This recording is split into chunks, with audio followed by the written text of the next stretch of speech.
Video games, their initial purpose is to have fun and enjoy. The second purpose is to have an art form.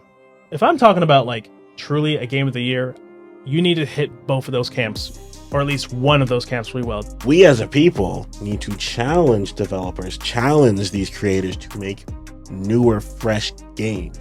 The reason I think that this game actually is a Game of the Year contender is people were saying, hey, can we get more games like this? Sometimes you'll be walking around and you'll see just a horde of aliens coming down to you. You think, oh, that's probably just the background. Then you shoot at it. And it's like, hit marker. No, those are actually coming towards you. It got so bad, they all sort of unified and said, hey, let Xbox in. That's the question of like live service games. Why would you play a game just to not be able to play it in 6 months? You grabbed Assassin's Creed 4's Naval and you just said, hey, we're going to improve you. Now grab the bat and let's bash your kneecaps in. This is Arcade Island, a YouTube channel and podcast that celebrates our love for gaming and nerd culture. We're going to explore our nostalgia for what once was, our excitement for stuff that's coming up next, and of course, appreciating and loving the stuff that we currently have today. Episode 1 is all about the Game of the Year contenders that we think potentially might have a chance, and of course, there might be some games that we bring up that don't have a chance, courtesy of Cash. He's going to be my co-host to my left. If you're watching on video, you're right. And my other co-host and co-creator, along with Cash, is Marksman Crusader, but you can call him Crusader. And he's going to be sitting on my right, and if you're watching on video, your left. Now, I hope you'll put up with our first episode. It's about 2+ hours. We might have got off topic once or twice, but I think if you're a gamer, you'll really appreciate it. And welcome. I'm excited. Let's get into it. We're going to jump a little bit further ahead into the episode as Cash is discussing his first submission for Game of the Year. We're talking about Final Fantasy, the Final Fantasy VII remake that came out in 2024. And he's just kind of discussing the game and systems and what exactly Final Fantasy is. So let's jump into it. I think you're going to enjoy this conversation. Let's go. Rebirth. This is the second part to I believe a 3-part remake of the original Final Fantasy VII, which is held as one of the greatest RPGs of all time. So far, the first remake was pretty solid in my experience. I played through it. I enjoyed it. I still have yet to play through the original Final Fantasy VII, which I will be doing some point in the future.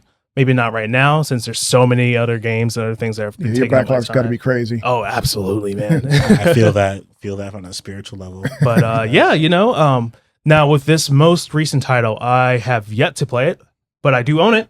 So when I get the opportunity, I'm going to go in there and crack it open. I'm going to see how it is. And hopefully it's great. I've been hearing a lot of great things. It looks like it's a very beautiful game. I mean, some people are arguing saying it's the most beautiful game currently on the PS5. So, hey, I don't know if that means anything to anyone. Graphics are cool and all, but how does it play? That's really important. What is the story like? How do they approach the characters and all these other very important elements, right? Shoot. PS5, PS5 Pro. Will the PS5 Pro make it look even better? Absolutely not. And can the PS5 Pro play Crysis? Oh, my goodness. Anyways, we'll talk about that on a different episode because it seems like that's still a hot topic. But you said you haven't played it yet, but if you guys want to see Cash play that, let us know, and maybe we can set something up where you guys can watch him play that game a little bit. I don't know if it would be a stream or if it just be some recap or some of the highlights, but we should definitely throw it up on the screen next time if you end up cracking it open. I know your backlog is crazy though, but if people want it, Yeah, anything for the people, right? Yeah, we'll give the people what they want. He's a man of the people. Exactly. And speaking about a game for the people, let's talk about Helldivers 2. Oh boy. Yes. Helldivers 2. Now, not a lot of people played the first game, and that's perfectly fine. But the second game caught everyone by storm, including Sony themselves. Yeah. They didn't know what to do with it. In fact, some would say they kind of fumbled it. Now, let's talk about the good things about Helldivers before we handle the bad and sort of the ugly. Helldivers 2 is a game in which you play as the great Super Earth. Mainly, you're playing as these soldiers that are fighting for freedom and democracy to spread it around the world, so to speak. So you're fighting against the evil, what is it, Terminids? Right? Terminids, the automatons. And the automatons. Yeah, automatons, right. And I know in the previous game there were several other factions that you could play against. I think there was like the Luminous or something like that. Yeah, the Illuminate. Right. Will they actually come back to the game in the future? There's been a lot of hints. And will it require that? Well, do we need that in order for this to become a real Game of the Year contender, considering that there's been some issues that you talked about? Right. Speaking of those issues, I suppose we can sort of delve into them just a tad bit. Just brush on it. Yeah. So Helldivers, starting off, it had a pretty good start. It had a lot of momentum. Its biggest issue is that it couldn't handle that momentum. So some of the issues it had starting off were just the sheer server sizes, which is understandable because, they're a fairly small studio. Yes, they're published by Sony studios, but they're still very small in themselves, and they didn't expect all that, all this love and appreciation from, the fans, so to speak, right? And that's what it is, though. It's when you make a good game, people want to play it. Right, absolutely. So I know, me personally, I've had issues when I first started playing the game, just because I was unable to get online, and that was perfectly. Was that on PC or PlayStation? So I played it personally on PC on Steam. I know the Sony PlayStation owners, which I also am, but don't get it twisted. But I typically play most of my games on PC, and whenever I get the opportunity, I like to play on PlayStation as well if it runs well. Yeah. Now, as a Helldivers enthusiast, what level are you right now? Oh man, I think I'm somewhere in the hundreds, probably. Okay. So you put hours into. I put hours into the game. Now, would you consider this a true game of you put hours into 100 of hours? I mean, is it hundreds? You put a lot of time. You put a good amount of time, right? You put in the work. You've played the game. You've tried out all the guns. You've unlocked all the unlocks, pretty much. You've invested more coin into this game than the original $40 price tag. Facts. Is this a Game of the Year contender? I want to say yes, but deep down, I know it's not true, just from all the current recent issues that they've been having lately. Now, September 17th, they said they're going to try to fix all these things, make it good. It's possible for them to do an upcoming underdog story and lock in. It's possible. It wasn't underdog to begin with. So it's like they had the ball on the 1 yard line and they threw it instead of running it in. Yeah. My Seahawks. Anyways. So right now they're fumbling the ball, but if they can pick it up, is the damage already done? So with Space Marine 2 coming out, which we'll probably get into, the damage has kind of been intensified. But if they can really lock in, really actually say what they're promising, not do the talk is cheap vibes, they can actually probably get this handled. Like it's a possibility. Will they win? It's a 50-50. Will they be nominated? It's a possibility if they can push this back together and actually make it a solid game. But who's it actually going against that it doesn't deserve the nom? That guys like you are putting hundreds of hours into the game. I bought a PlayStation to play this game. You did. Like for the sole purpose of playing Helldivers. I will say, the sheer amount of community support and just, I would say, community marketing that the game has managed to bring out, that itself is sort of a testament to how powerful a pull the game had. Oh, yes. I mean, it got so bad to the point where PlayStation owners and other console diehards, including PC owners, they all sort of unified and said, hey, let Xbox in. We need more Helldivers. We need more Helldivers. And I think that's probably the biggest mistake is not making it a multi-plat game outside. Oh, absolutely. Of that. I mean, obviously, it's not going to run on Switch, but the idea that you're not going to let an entire user base play the game, a game that requires good, healthy user base to actually extend the life of the game, right? It's all user pushed. I mean, it's pretty much a active war front. So anything that the players do and anything that they perform and get together to basically execute, these things will reap rewards for not just themselves, but other players as well. So I believe it's like every week they have a new mission. New missions, Right. Yeah. And one of the coolest things about Helldivers, I will admit, is that when it came to releasing new content, so to speak, for instance, the mech, right? The initial mech, the rocket mech, it was just completely unprecedented how they were able to essentially get all these people to hop on the game and they pushed and they grinded and they got it in less than a day. Less than a day. Yeah, it was crazy. Which is absolutely insane. That's nuts. Right, exactly. It's something you just don't expect to see from any fan base. We wanted our mechs, and there's that push that kind of comes out because you have a lot of people who go on apps, make videos and stuff like that. Right. Like, oh, we need these guys, and we got the Halo Spartan guys coming on, and they're becoming special forces, and then you get the mechs out, and you say, hey, Titanfall guys, come over here. Right. Right. This is what it is. Right. So, right. Absolutely. And the amount of memes and shoot, I played Helldivers one time, right, on your system, and I posted a clip saying like, "Hey guys, I played Helldivers. It's awesome."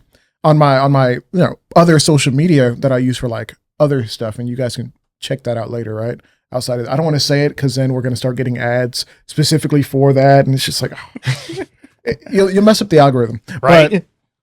But the point, what I'm trying to say is, people got in my comment section, hey bro, do you want to play with me? You want to stream with me? I'm just like, what? I don't even own the game. I just said I played it one time. It was fun. And people started freaking out. Like, the amount of community love that this game, I think, still has is tremendous. And the reason I think that this game actually is a Game of the Year contender, even though it's kind of like pooped the bed a little bit, is people were saying, hey, can we get more games like this?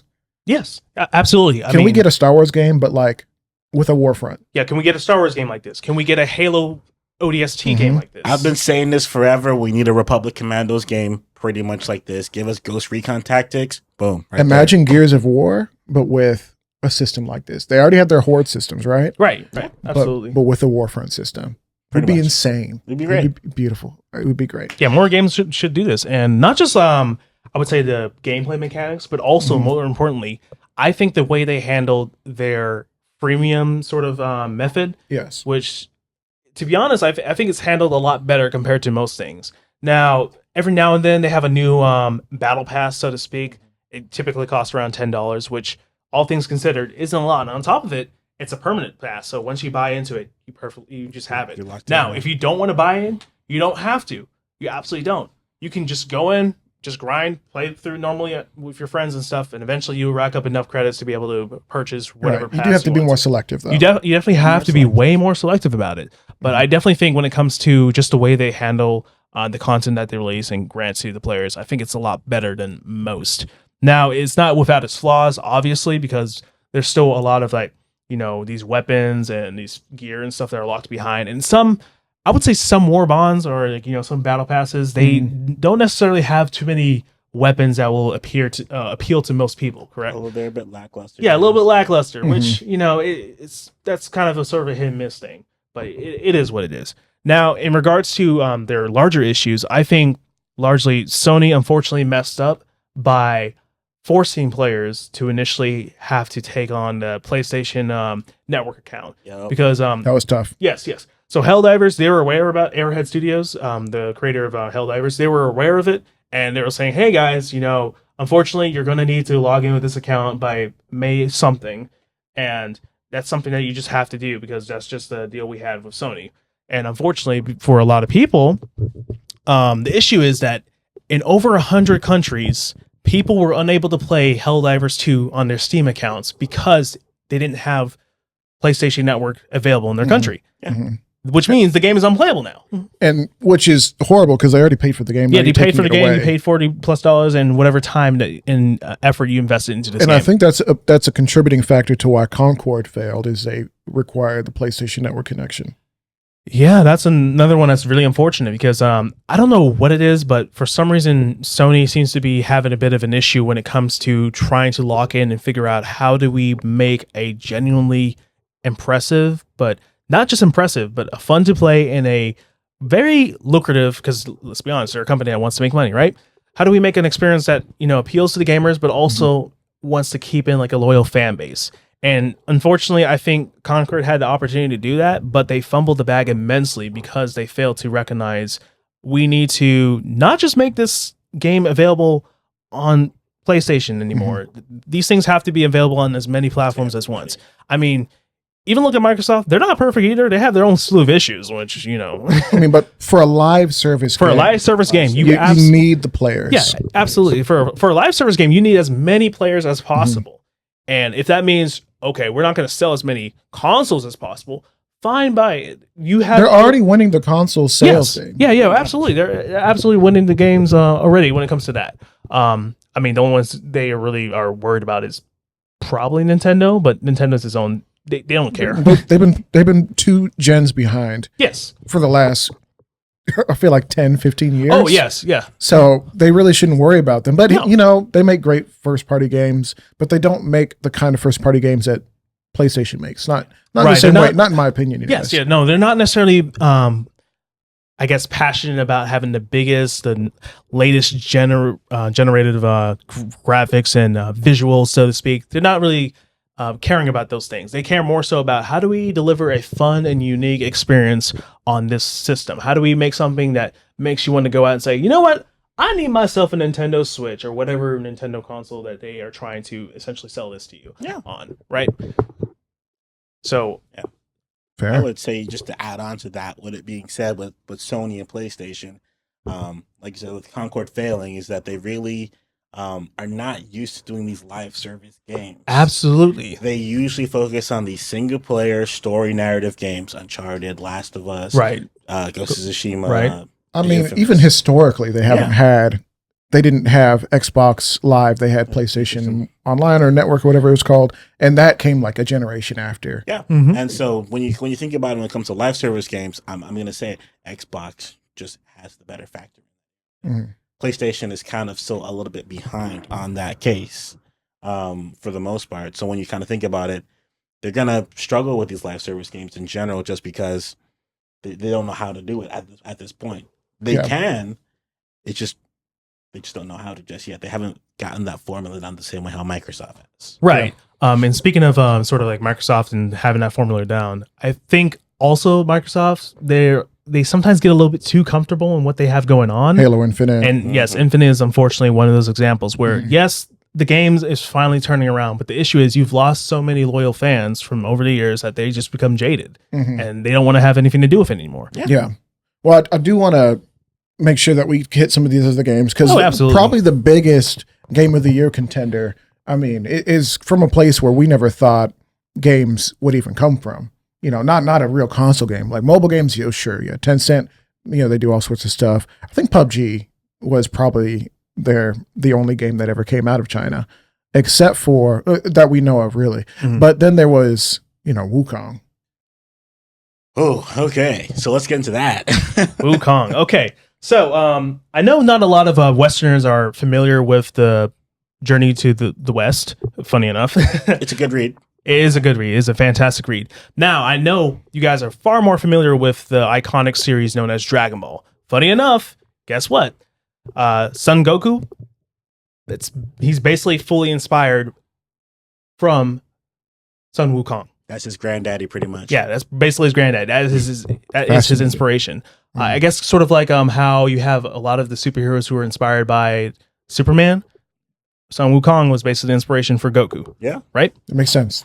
Now, if you know anything about Son Wukong, maybe you don't even know that much. He's a bit of a trickster, and he tends to be a little bit of what we call like a bit of a troll. He likes to engage in tomfoolery, so to speak, right? Tomfoolery.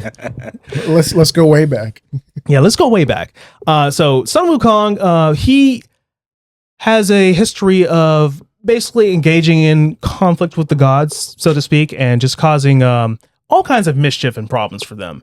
And not only is he doing that, but he's also gaining access to a whole slew of all these different powers, like the ability to duplicate themselves. And all duplicates of himself have the exact same original power as the original, right? Or being able to transform and shapeshift into different creatures, or being able to make his bow staff extend to great lengths, or being able to, just freeze creatures in like the stasis time. Like he has all these really cool, interesting abilities, and I think it's the perfect opportunity to be able to take those like really cool power systems and just like those really interesting abilities and somehow figure a way how to gamify that, but make it like really fun and interesting. And I think Black Myth Wukong has managed to not only achieve that, but also it happens to do it in a way that is very unique and just very enjoyable from what I can tell, just from what I've seen. I mean, it's impressive because I personally was not in the camp of oh, I don't think this game will do that well because it's just been delayed after delay after delay. It's probably never going to come out. You know, it's just a fever dream. It's just all hype, just trailers, right? Next thing you know, comes out this year. And guess what? The game looks as good as it plays from what I can tell, which is really impressive. Yeah. The music, it looks good. Yeah, it looks great. It's great. It's good looking. The musical score is amazing. The original Chinese is absolutely on par, especially for people who grew up with watching Journey to the West and all that. They have the Chinese voice actor. I don't know his name personally or their name personally, but they're so on par with how Wukong is supposed to sound. It is impressive. And even with the English dub, it doesn't sound terrible. It's still very good. They make him sound a little bit more snarky. They make him sound a little bit more like, I would say he leans more towards like the somewhat evil tendencies. Like he sounds like he's up to no good, which is still pretty good. It's still pretty impressive. The point is, it doesn't matter if you play it in English or if you play in the original Chinese, which I think you should, honestly. It's still going to be a great play for you. Now, people are asking, is it a Soulsborne? No, it is not. It's not. Despite it sort of feeling that and being in that category of, oh, you need to be able to dodge in time. You need to be able to parry your attacks and stuff. I would say it's a bit more of a... Maybe would Neo be like a good example of, well, not quite. Neo, I wouldn't say it's on the Neo aspect. No. I would say that it's probably I really had to because we're gonna say it's not really on that Soulsborne concept. No, absolutely but it's not on that Neo concept. It's kind of somewhere where it meets in the middle, right? Of that the gameplay at least. Yeah. You know what? Funny enough, I think it's probably more akin to God of War. Like the recent God of War titles. Yes. Except with a little bit more fluidity in terms of like... Right, because that was a big problem that I had with the God of War titles. Right. The newer ones is they removed a lot of that nimble, fluid motion, like, engine. Right. Yeah, Kratos, style. He's a lot older. He's more rounded, stiff. more stiff. He still hits like a truck, don't get me wrong. Right, but he's like more of a tank and less water, more tank. Yes. He's not necessarily leaping around and just ripping apart the heads of like creatures and stuff, although he still kind of does that from time to time. But he's not doing it as often. Less yelling too. Considerably less yelling, right? But yeah, funny enough, I think that it's probably more akin to like the PlayStation 4 and onwards on God of War titles, except a little bit more nimble, I would say. Fair enough.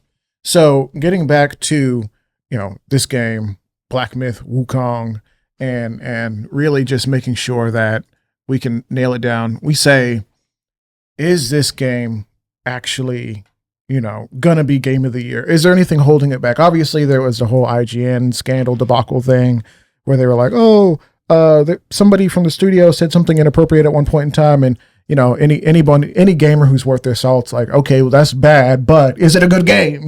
Right. Do we like the game, or are we gonna not play a game just because we don't necessarily like something that somebody said or did? Objectively, it's a great game. Objectively, great gameplay, great voice acting, the whole 9 yards, right? That in itself is going to be pretty much what would make it game of the year.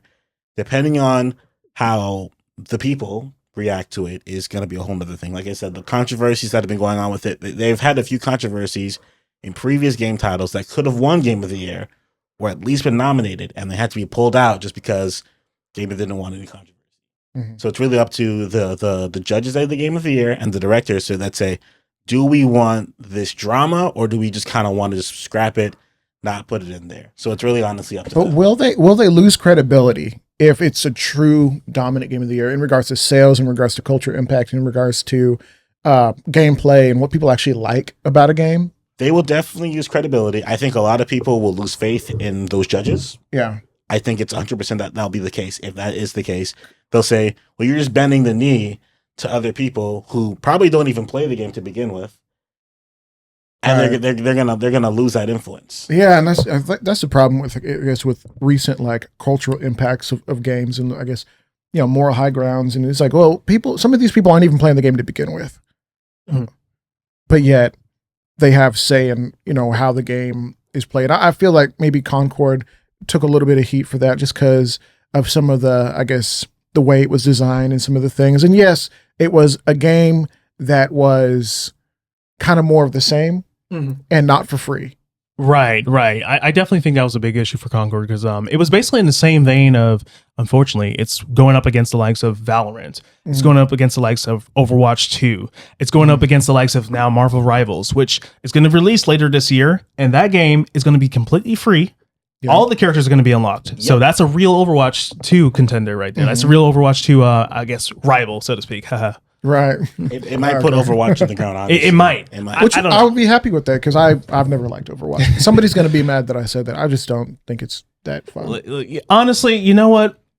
I'll agree with that. I would say Overwatch, when it initially came out, it had a good run. It had a good run. Oh, thanks. But I think they made a mistake of announcing Overwatch 2 and then being unable to really, I would say, sell you and the consumer on why you need Overwatch 2. Overwatch 2 was just Overwatch 1. Yes. They also didn't live up to the promises that they were going to make for Overwatch 2. You can't literally make somebody's game that I think you had to pay for Overwatch at some point. Yeah, Overwatch you had originally Overwatch was, and now you can't play it. Nope, you can't. No. Which is wild. I mean, that's the question of like live service games, and should we even continue down this vein of live service games? And why are these people like? Why would you play a game just to not be able to play it in 6 months? Was it less than a week? Or with Concord, like 2 weeks? 2 weeks. And I had a couple of people who played Concord with, seeing the gameplay. I played the beta. It was good. It was a shooter. It was a shooter. A shooter that when you played it, you're like, I would play this game had it been free. Right. I would have played the snot out of it if it was free. I would have played it maybe for a little while, Yeah. I would have logged in. I probably would have played it as much as I played X Defiant, which I haven't played it in like a few weeks, but I'll play it. I like it. I hate when I get the meta shifts really hard in that game where it's like snipers are like the meta and you walk around a corner and you just die. And you're like, oh, okay. Sniper rifle. Yeah. And it's like, should I just get good or is this game kind of broken? But I'll play it because it's free. Yeah. I'll tap in. Sorry. No, but I would definitely say when it comes to Wukong here, if the judges and people who are actually working on this say, we don't care about whatever these people are saying right here about how these controversies are going on, we're looking at this game objectively, then yes, we have a game of the year, either contender/winner. Me personally, I actually don't want it to win game of the year, not because I don't think it's a good game or a great game, but because, as we said, it's kind of in the middle between that Neo Soulsborne kind of niche, and everyone's kind of like, well, Elden Ring was really good. Now this game is kind of also really good. And then we're kind of like, okay, so it's just the bread and butter that we make these kind of games and we don't innovate to other creative aspects. You know what? That's a very fair point of contention to have. Because, I mean, if we look in the past of how many, I would say, Soulsborne or Souls titles that ended up winning those Game of the Year awards, we have the likes of Sekiro. We have the likes of, Elden Ring, obviously. Did the original Dark Souls win? At some point, I don't know. But the point is, I think 3 might have been a winner. 3 might have been a winner. I have to. Don't fact check me on that. But when it comes to those games, they are in that kind of bread and butter mindset. So I would prefer it not to win. I wouldn't mind if it was a contender, though. Right. I definitely think that's a fair point to have. I mean, it's not to detract from the fact that these are good games at all. No, that's not the point at all. The point is, I think more so, what game has proven itself in the sense of it has proven its gameplay, it has proven its visuals, its storytelling elements, if there are any, whether it be either mechanically via like the different systems that are working around, or be like the more traditional storytelling method, or even based on just like level designs, because that itself is also another unconventional storytelling method that a lot of the Souls games employ. Which, funny enough, I think that in some way that allows Black Myth Wukong to sort of elevate itself a bit above a typical Soulsborne, just because it actually tells a more conventional story. Fair. But shouldn't Game of the Year be the best game that came out this year that people actually like? 100%. Yes, I think so too. Just crazy thought. I don't know. Yeah, I mean, no, you're absolutely right. And speaking of other potential Game of the Years, we have Like a Dragon, Infinite Wealth, or to the old heads, Yakuza, Like a Dragon. Oh boy. Or Yakuza, right? All right, so to those who don't know anything about the Yakuza series, these are a very interesting set of, I don't even know. I've never played a single Really? one. You've never? Okay. Never played Oh a my single God. one. So Talk to me like a child. Okay. The best way I can explain it is that imagine the most serious, melodramatic, just series like I would say like a live action sort of like series that you can consume, and then suddenly they have a random side quest of, oh, I gotta go and get this guy's chicken and then take it over to this lady who also happens to be a dominatrix for some reason. Like, that's pretty much Yakuza in a nutshell. Yeah. It balances between being so ridiculously goofy and just doesn't take itself seriously while also taking itself very seriously. Think of regular show if they had more serious undertones. Yes, absolutely. That is a very good example because so many things just happen. I remember in my own personal experience when I was playing through Yakuza 0, which is an amazing title. I highly recommend it. You get to play as the origin story for both Kazuma Kiryu and Majima.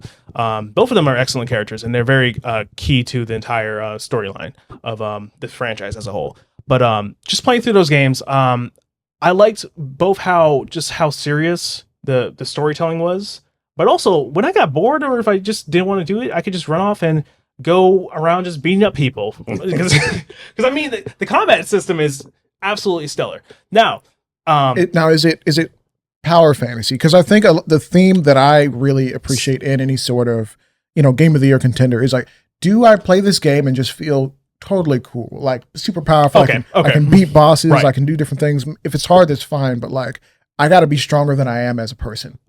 Let me just put it this way: the characters in Yakuza are not normal. No, they're not. I mean, for crying out loud, there is a running joke within the Yakuza community that Kiryu can pretty much beat anybody because he has a technique called the Tiger Drop. And in the game, the Tiger Drop is a technique that nullifies any damage. Yeah. So take that with what you will, right? If you have a technique that technically nullifies any damage, isn't that a power fantasy in itself? I would agree with that. Yeah. But besides that, let's get on to the more important things. Now, Yakuza is a series that's known for its heat actions. And heat actions are pretty much these over-the-top, bombastic attacks. So anything ranging from, oh, I'm going to take this hot kettle, beat you sideways with it, and then pour it down your throat because it's cool. Or I'm going to take this bicycle rack and just slam it down on top of you because it's cool. Now, don't try this in real life. So this Obviously is don't like try it in real life. Mortal Kombat nonsense. Mortal Kombat, but not to the point where you, how do I say this? You don't see the full-on X-rays of people just getting dissected and all that. You said dissected. It's true. Listen. I mean, it's more or less that's what it is. But it does get pretty, I would say, brutal at times. Like you would look at it and say, well, I'm pretty sure Kiryu just killed that guy, even though he didn't. So, question. Let's get comps going. So, what is Like a Dragon like? Is it like No More Heroes, or because I played No More Heroes? Okay. The way I would explain Like a Dragon is so specifically with the Like a Dragon's games, more so from 7 and up. Mm-hmm. So 7 was the first game where they changed the title from Yakuza to Like a Dragon because they decided that having it named after a gang is like not the best thing. It's not exactly the best thing anymore, right? Should GTA change their name? Perhaps. To not have it to be named after a very serious crime, a felony. I mean, fair enough. But so specifically with Like a Dragon, instead of starting off the story with the well-known hero, I guess the Dragon of Dojima, Kazuma Kiryu, you start off as playing as Ichiban, which is a completely new protagonist. As you can see, he has like a bit of a fro going on. He's a lot more goofy and just laughable, right? But he's overall really fun. But the real game-changing thing is that Like a Dragon decided to ditch the old beat-em-up combat style in favor for more JRPG turn-based combat. Yeah. It's a bit more akin to how do I say this? I guess the later Persona. Like I would say like more Persona-esque in that sense. Mm-hmm. Which, speaking of which, we do have Persona 3 Reloaded on the list as well. Shout out to them. But I would say it's more like akin to like the later like Dragon Quest titles, like where the combat is like you see the characters are actively moving and grooving to the beat, and they might be able to run up, and you will. You know what? Another good example would probably be the Mario and Luigi games. Oh yeah, sort of like where you have to like mash in I guess sequence with whatever I would say on-screen prompts you get, right, in order to perform a much stronger attack or to be able to block better. But another thing they have, that at least the advantage they get to do, is that because they chose this combat system, they get to introduce summons like Final Fantasy, which Final Fantasy is known for that. And because this is a sort of a pseudo-realistic game, they get to get crazier with their summons and goofier with them. Like, for instance, I remember in the previous title, Like a Dragon, or Yakuza 7 Like a Dragon, whatever you want to call it, right? There was an option to summon an orbital laser to destroy your opponent. He said, "What?" Yes, I kid you not, an orbital laser. Is this Helldivers? It might as well be. It might as well be, but I feel like their laser might actually be better than Helldivers. Yeah, Precision Strike. Now, with this new game, I saw a few of the sort of the summons or the heat actions that you can sort of do, right? And one of them was you summon a minivan driver to come in and just beat up your opponent.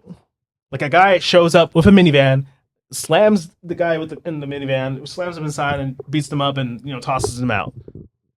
Something like that, right? That's hilarious. It's great. It's an awesome time. You gotta love the Japanese. Dude, it's honestly, this game is such a treat, and I wouldn't be opposed to it winning because, at least for me personally, when Like a Dragon 7, or if you want to call it Like a Dragon, like Yakuza 7? Yeah, Yakuza 7, right? Okay. When that game released, it was going up against Final Fantasy 7 Remake, which, funny enough, now it's going up against Rebirth.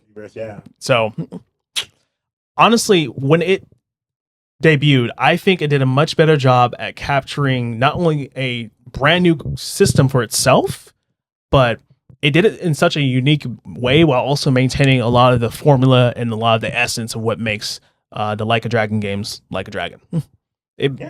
So, I think if I were to see any JRPG win the title for Game of the Year, or even just the JRPG, best JRPG of the year, I think Like a Dragon is probably worthy of that.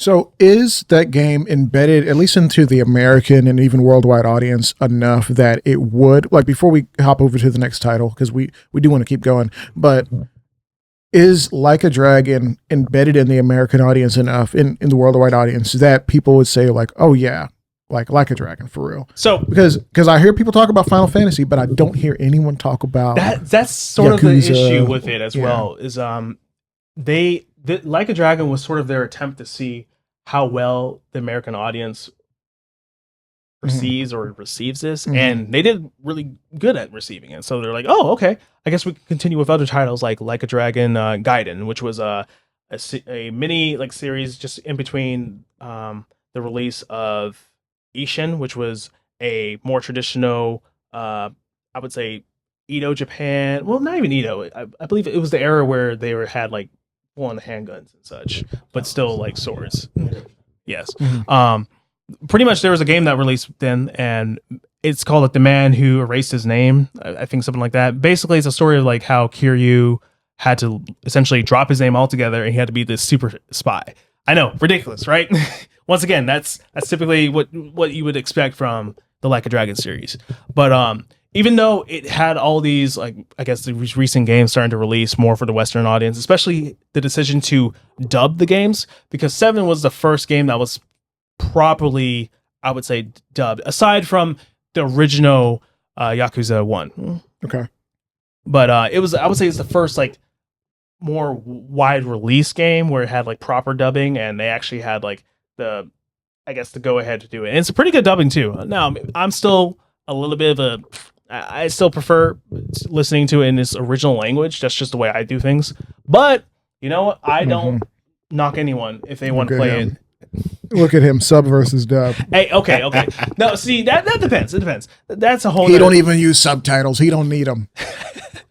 No, this guy. But he was born out the womb listening to Japanese. Pretty much. He listens to Japanese R&B on the weekends. Hey, listen, Japanese R&B, it hits different. It smacks. It's absolutely really good.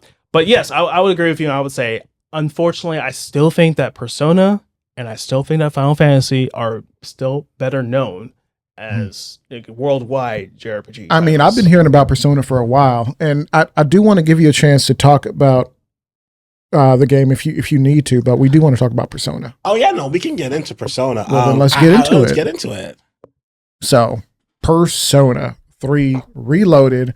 Why do we need to go back to 3? Why is it reloaded? Can't we just make a new game? I've never played a Persona, but you played all of them, so let's get into it. All right, so that last statement was a lie. I have not played all of them. I know. Gasp! I know. Treason. I'm a heathen. Get rid of me. Throw me off the show, right? He's done.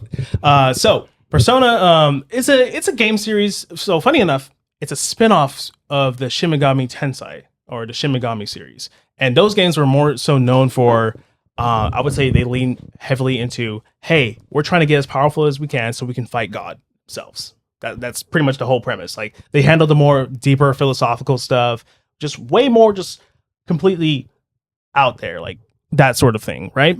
But specifically what made Persona that series so special is that it handles more so your connections with other people in your life, as well as it focuses a little bit more on a much younger audience, mainly being like high schoolers, so to speak. So I would say the game that truly took off in the storm was the release of Persona 5. That game pretty much revolutionized and changed everything for Persona being received in the West as a whole. Really? Now, Persona 5? Persona 5 did that. And you feel like that's why they went back and remade 3 and whatnot? Oh, absolutely. So, okay, so here's the thing. Atlas has a habit of releasing the game, and then later on they're like, you know what? The publisher. Yeah, the publisher. They release the game, and they're like, you know what? This needs a little bit more to it. Then they release a sort of a revamp version, like a deluxe edition or like the complete version, so to speak. And typically they give it a fun little name. I believe originally for Persona 3, it was like Persona 3, and then they had Persona 3 Reload, which was on the PlayStation Portable. So there's that. I missed the PSP. The PSP. Rest in peace. Shout out to the PSP, right? Now, specifically, like with the other titles, for instance, they had Persona 4 and Persona 4 Golden, which is like the more complete version, where sometimes they'll go back and they'll revamp a few of the mechanics, they update the visuals a little bit more, and so on. Persona 4 was my go-to. I'm not even gonna lie. Like if you see the homie in Persona 4, that's my boy. Say Joker's all right.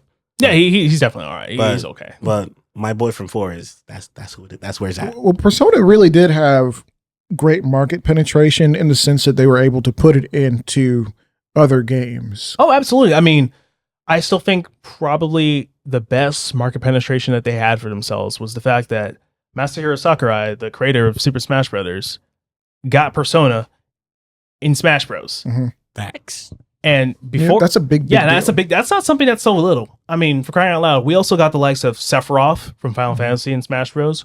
We got the likes of Hero from Dragon Quest, probably arguably one of the greatest or biggest just JRPGs to ever exist. Mm-hmm. Facts. We've had the likes of Terry Bogard, a fighting game character, really big, especially in, I would say Latin America.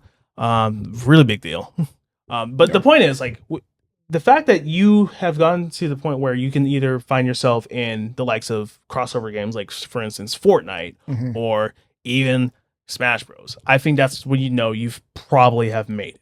Yeah, Fortnite is a little bit less exclusive. It is a little bit They kind of let everybody and their mama into this club. If you find yourself at the little speakeasy down the street and you see Persona, and that we're talking about Smash Bros, I think that's a little bit more of an exclusive club because they're not putting just everybody. That in is true. game. They aren't. They aren't. Yeah, because Goku's still not in Smash Bros. Goku's still not. Well, of course, that's not going to work. He's never going to happen. It's not going to work.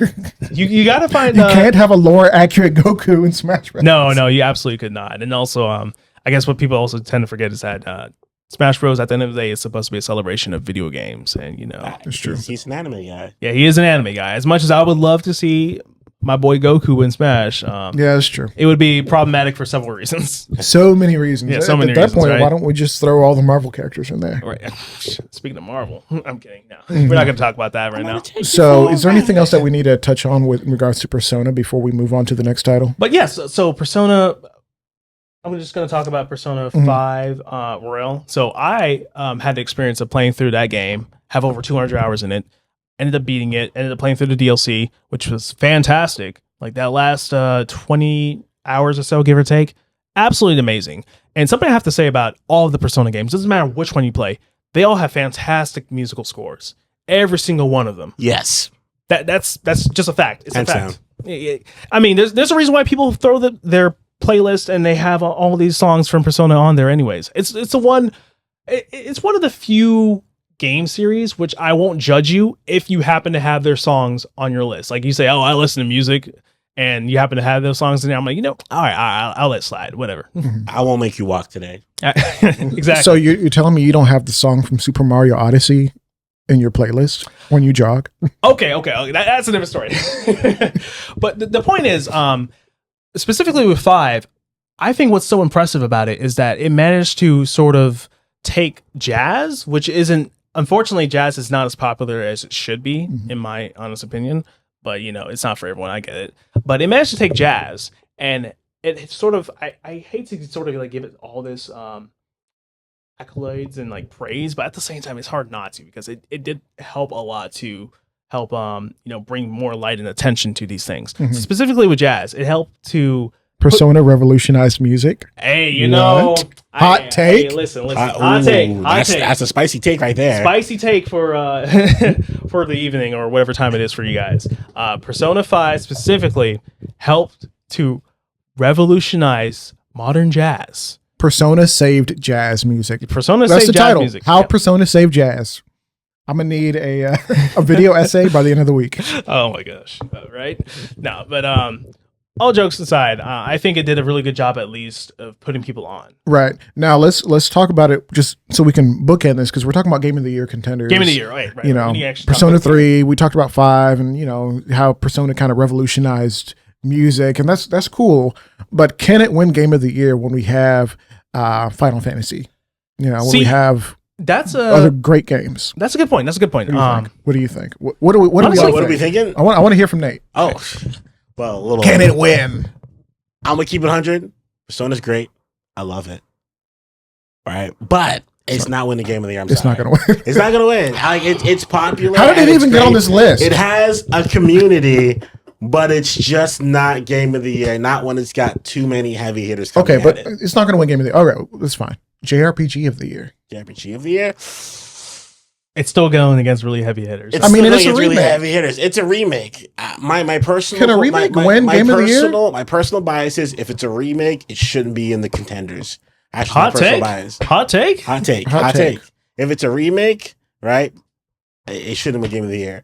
I don't care if it's introducing new players to the system. It's already been done. The story has been written in stone, especially if it's the same story or it's kind of the same. It's still kind of He said they have to do no work. They just copy and paste it. They still had to do work. The malice, but the slander. I'm sorry. Not when they have other new games that have came out, and that's kind of where it is. So hot take. He said you're not original. You're not original. So that's just me. All right, what do you think? Game of the Year or no? So my honest take on it is that I think it's a fantastic remake. I think it's definitely, like Atlas has knocked it out the park in terms of like managing to revamp a whole lot of things, but I think they also made a mistake of not being able to incorporate certain mechanics and stuff from the PSP version of the game. So technically this is a second remake of this.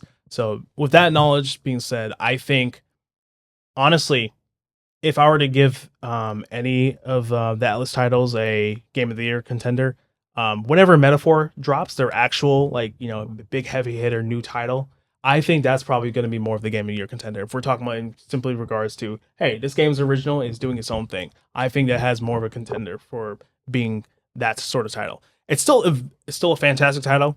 I highly recommend, if you have Game Pass, go and play it. It's worth it. You're going to have a great time. Now, I know for some people, they're like, oh, JRPGs, I don't like to read a lot. I don't like to, go through all the motions and stuff like that. You can't read? I don't like to do it. Reading is fundamental. I get it. I don't like to let me put it this way. Not playing the game. Let me put it this way. If you like anime, you will like Persona. If you don't like anime, I might have to, Oh my God. Whoa. Do we cut that one? I'm playing. We're cutting it out. It's going to be a movie. No, I'll have to look at you with the very scolding Caribbean eyes, right? Bombastic side. The bombastic side eye, right?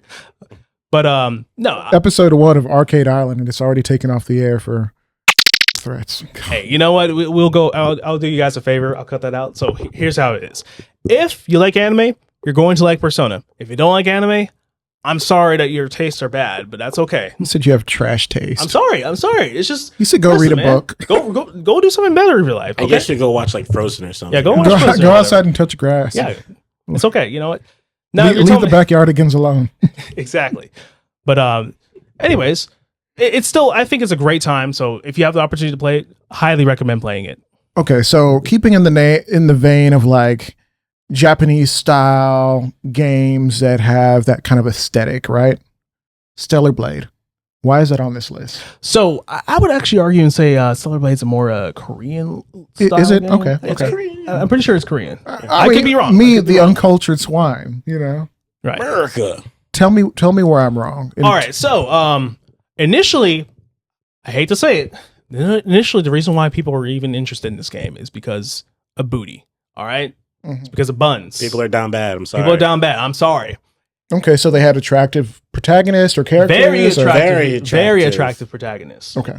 That's all I'm going to say in regards to that. That's allowed. That's allowed, right? Yeah. Right, which is fine. And I think the developers and the publisher team and just the marketing team altogether, they were smart for doing that. Now, the reason why is because it got people talking. And when people get to talking, it spreads it around. It gets people like curious about what it's actually about, right? So, in terms of how it plays, I would say it plays very reminiscent to like sort of Bayonetta, Devil May Cry. 100% Bayonetta, Devil May Cry. Right. It's along those like Nier Automata a little bit. The original God of Wars. Original God of Wars. I would say like it's very similar to that. Is it as good as those games? That remains to be seen. I mean, if it's going to win Game of the Year, it's got to be at least as good. It's got a very solid combat system. It's definitely solid. Very solid, and the story itself is pretty good, pretty solid story. I would say. I mean, you can't have a solid story and be Game of the Year though. We got Wukong. Come on. the solid story. overall, it's got a very solid combat mechanical system. The movement's great. Characters are interesting. If you're gonna, whatever.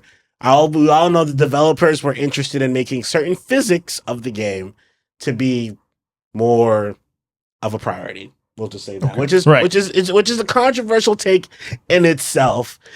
For those who know about the controversies with this game, Speaking of the controversies, without going too deep into them, specifically, the game had an issue with Sony Studios. Later on, as soon as they released it, they ended up censoring certain outfits and such in the game. Yep.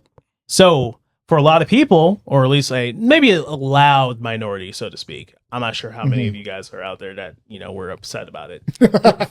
He said, you know who you are. You know who you are. I'm just saying, listen, I think it's terrible whenever a studio is going to give you a game or give you a title or whatever, and then they proceed to withdraw content or patch things to take away from the experience that was originally intended. I think that's a very silly thing. So was it already published or was it? Yes. Already published. It was already published and ready to ship out all that stuff. Right. You can't do that. So Sony, unfortunately, they had to offer refunds to people who, voiced their complaints about this and said, hey, we need refunds for this to happen, all that. Which, you know what? That's fine. I think that's perfectly acceptable. I do think it's interesting because largely, to me, it feels this is a really weird, contentious issue in regards to how the title essentially garnered a certain type of audience, right? And then they didn't really stick around for the actual plot, so to speak. So my thing is, at the end of the day, I feel like if you're going to complain about it and have your issues about it, that's fine. That's fine. But you also need to appreciate what is actually present. Because the most important thing at the end of the day is, did the gameplay get changed? Right. The gameplay get changed. Because at the end of the day, I think that we tend to forget about gameplay the most. Like, yes, I talk about music a lot. Yes, I talk about art a lot. Yes, I talk about the graphics a lot. Or yes, we talk about all these different things, like, the live service stuff, all these other great things that are also part of video games nowadays. Yeah, features, quality of life. Features, quality of life, all the works, right? But at the end of the day, we got to ask, is the gameplay good? Does it slap? Am I engaged with this game? Am I engaged with this game? Yeah. Unfortunately, it goes back to like with Wukong is you have those certain people who say, hey, this game has these bad controversies and we should not play them, or we're going to tell you not to play them. But then those are the same people who aren't playing the games. Right. Yeah. Who aren't actually getting engaged, right? You tell me that you have an opinion about something, I'm expecting you to be like, I dove into this game. I committed to this game. Or not even just games in general, just media or anything you have. Don't tell me that steak tastes bad if you haven't even taken a bite of that steak. Well, what's the point? Yeah, what's the point? What's the point? Exactly. Absolutely. I mean, if you don't like the steak, you don't like the steak. That's fine, but don't make it, Don't slap the steak out of my hand and tell me don't eat it. Right. You didn't because it was made by a chef who has a mustache or something. Yeah. And you don't like mustache people. Yeah. Like what? And I think it's a negative trend in gaming that I understand where we're trying to kind of gatekeep a little bit, because some things do need to be gatekept. Oh yes, right? absolutely. But also on the other side, if you are truly a diehard fan of a thing, or you actually really appreciate gaming, and somebody likes a game, there's always that one game in the arcade, right? Is that corny to say? That one game in the arcade that you're not going to play. Your friends ask you about it, you'd be like, not that one. But if you want to play, that's fine. And you might be like, bro, why are you wasting money on that? But at the end of the day, you're gonna let him play the game, right? And if he likes it, you let him play. You go do something else. You go do something else. You go order some nachos, bro. Exactly. I mean, at the end of the day, I'm not going to judge you, the viewers, if you like your gacha games, like your Wuthering Waves players, Genshin Impact players. Oh my goodness, you Endless Zone Zero players. I'm not going to judge you for that. In fact, I think it's cool that you're engaging in a game that has all these really interesting character designs. Mind you, you might have a crippling gambling addiction. You might. But more power to you. Yeah, more power to you. I mean, I support your ability to go out and do that. I support your ability to make money enough to be able to do that and absolutely. not be, destitute. If you have the bread to make it and the go ahead, if you're broke and you're going and doing that, yes, I don't know what to tell you. If you're taking this month's rent and you're using it to go get your latest role, you need to seek help. Seek help. But yeah, play game of the responsibly. year for this. Oh no, bro! I don't think it's gonna be a game of the year. No.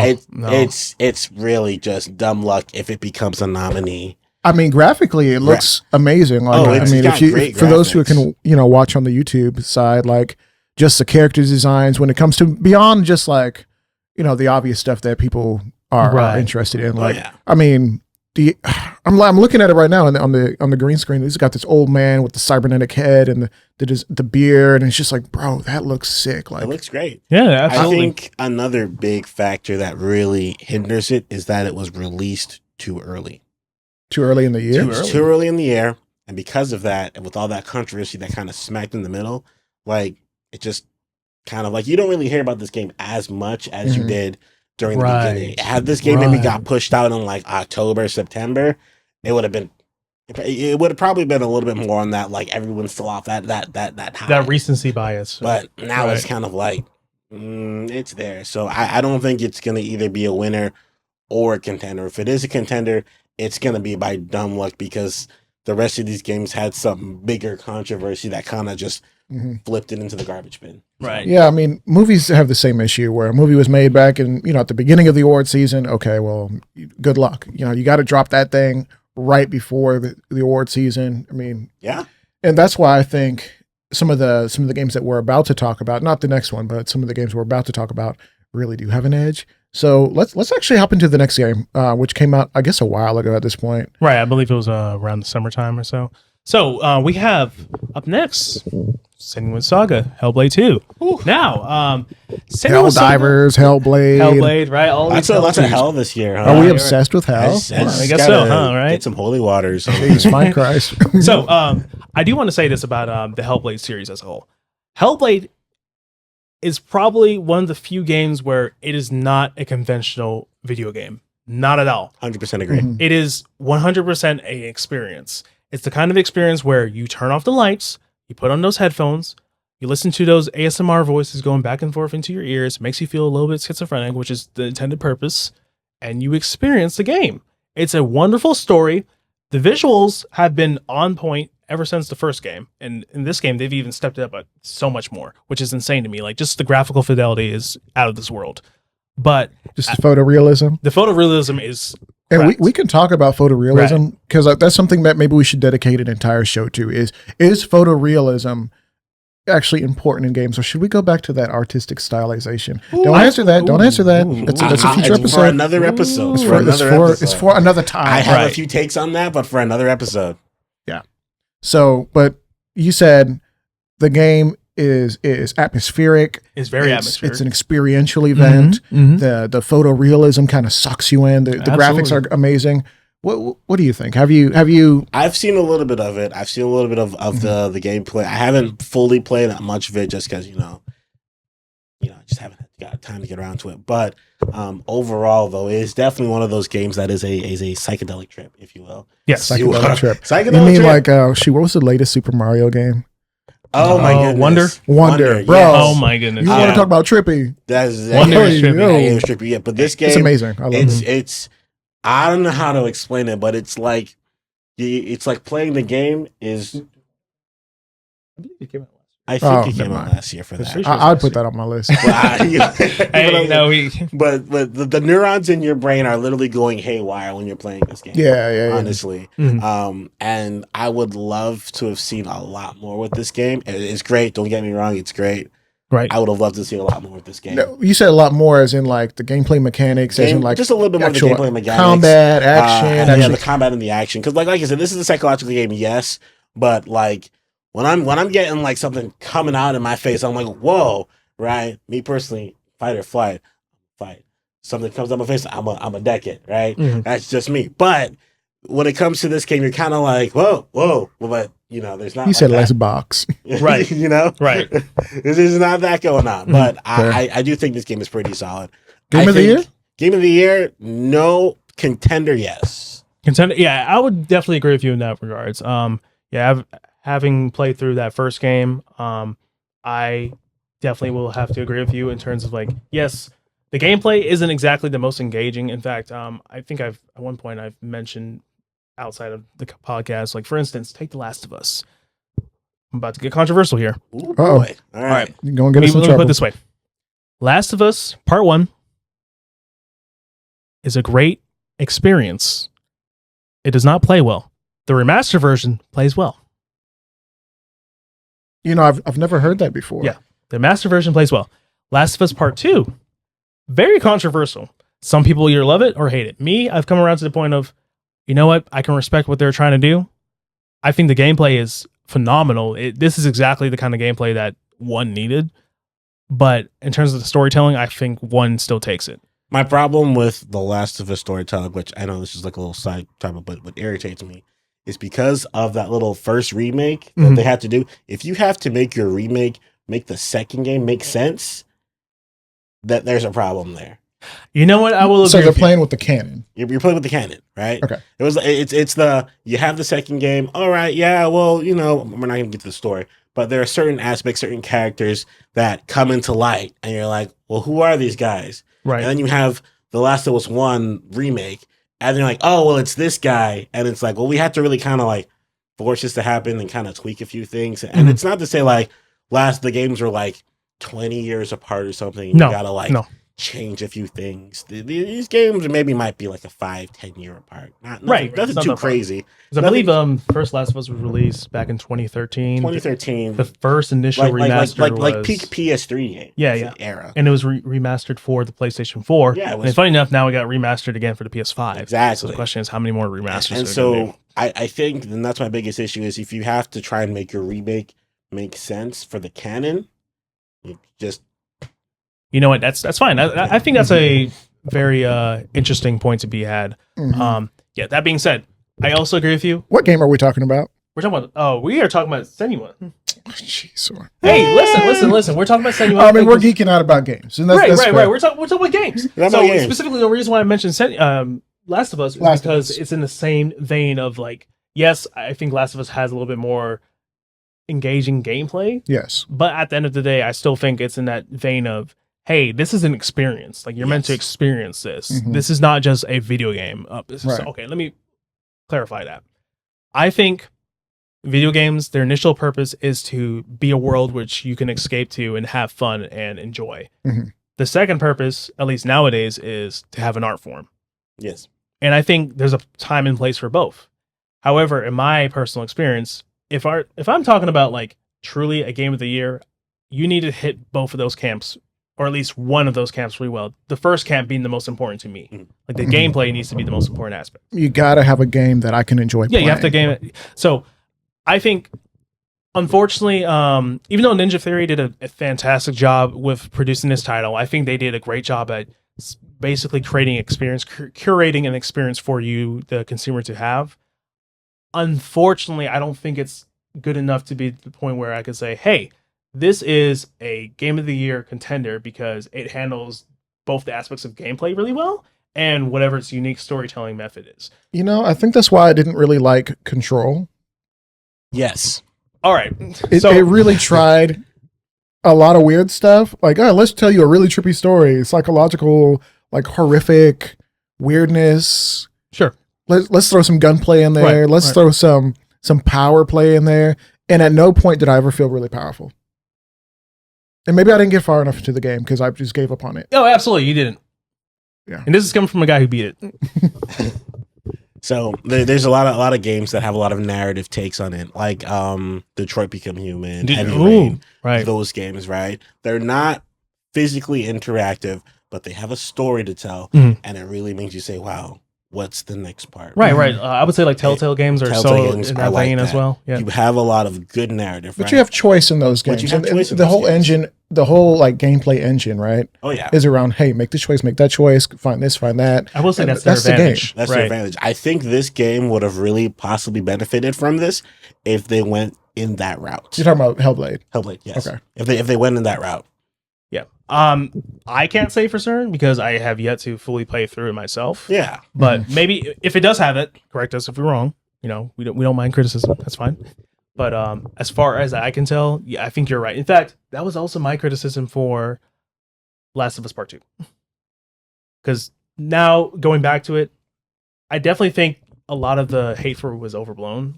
It was definitely overblown for reasons, largely being that the story got leaked. Yeah. The story got leaked, and that shot them in the foot real hard because there are certain elements about that story that were released way too soon, and people didn't know how to handle it. And on top of it, I also think the way that they implemented some of those things, it doesn't work as well unless you have a non-linear storytelling or sort of like, a storytelling direction where you can sort of divert and choose a path. Because I think The Last of Us Part 2 would have benefited greatly if they had a few alternative endings. Oh yeah, like a JRPG, for example. I always say that the ending part was one of those things where Joel needed to have a choice to make, right? Right. Even because I guess that's now the issue with Part 1 too. Because like I love Part 1 very dearly. It is one of my favorite games ever. But I think it also suffers from that issue of it should, like you said, it should have had choice. You should have had the option to save that person or not save that person. Same thing with Part 2, where it's like, do I spare, do I not spare? And I get that the writers are like, well, we're writing a story, and you're gonna hear a lot of those like heavy Last of Us and say, well, you just don't understand the game or what it was trying to figure. It's like, well, it's the game's job. It's a movie's job to help you to understand it, not to hold your hand, but like to present it in such a way that you don't have to be a scholar. Yeah, no, it's cool if you are. Like, sure, and that's where you get deeper meanings, right? Oh, yeah. Like, oh man, like I'm a big Tolkien fan. Like right now, I'm watching Rings of Power. A lot of people hated it the first season. There was some stuff that didn't work, but if you can turn off your brain a little bit, right?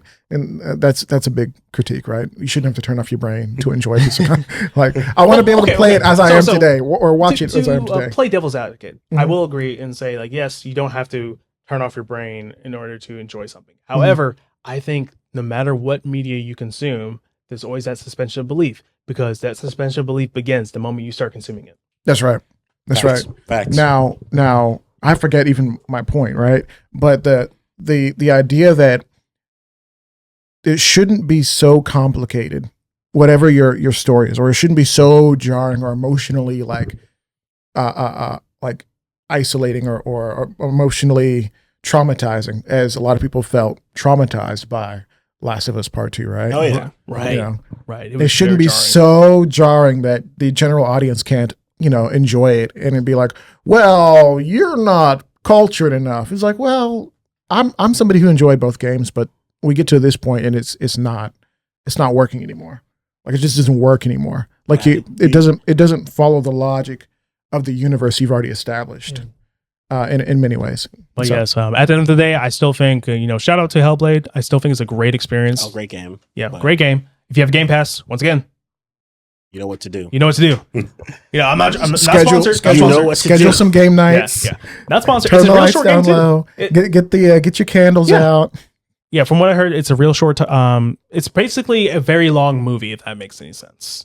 So expect like maybe 5 to 8 hours. That's a long time. Yeah, for a movie. Just make it a day. Make it a day. Make it a day. You'll enjoy it. Take the day off of work. If you don't enjoy it, you can go complain to me. If you're gonna take it, you use your PTO. Yeah, use your PTO. You might as well get paid to play this game. Exactly. Yeah. That's some girl math. That's straight up gamer math. If I use my PTO, I was paid to play the game. Get out of here. Modern problems require modern solutions. Yeah, we got to move on because we still have. Oh my gosh! Now let's talk about that bolt gun. No, specifically, let's talk about that 40K Warhammer. The Emperor protects. Oh boy, I haven't played this game yet. Listen, I'm gonna grab my game system. I'm just gonna make you play it, and then have you struggle as you get swarmed by Terminids. Or Tyranids. All these T names are getting. Every time there's like a bug, there's just a T name. Because I think earlier you said Tyranids. I said Tyranids probably. So now you're getting a little confused. Now I'm getting all switched up. Oh my god, it's all good.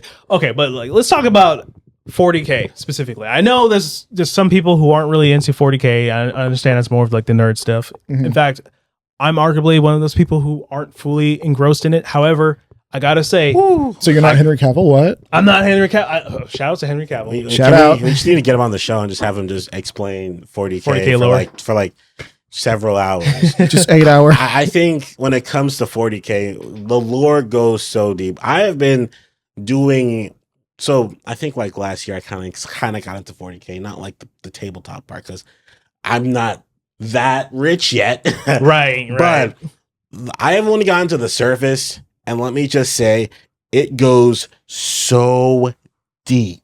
40K lore goes so deep. It's ridiculous. Just the orcs alone. I don't think you guys understand how orcs work in 40K. It's make-believe. That's orcs. If I think it, it just happens. What? That's it. Right. This game, though, getting onto the whole topic subject, I've been playing it with a couple of my guys. We've been enjoying ourselves. The story mode, great. I will say just a little bit, if you haven't played the first one, I'd say go play the first one because you're going to get to the second one. You're going to be a little confused. Yes. If you don't have time to play the first one, shame on you. The Emperor will have your head. But here's what I recommend. Go look up a video, just a short recap. That's what you do. That's what you can hop into two. If you understand what's going on in the first one, you'll look at the second one and you're like, oh, okay. I kind of understand a brief summary of what's going on. The gameplay. Think of World War Z mixed with Gears of War. Okay.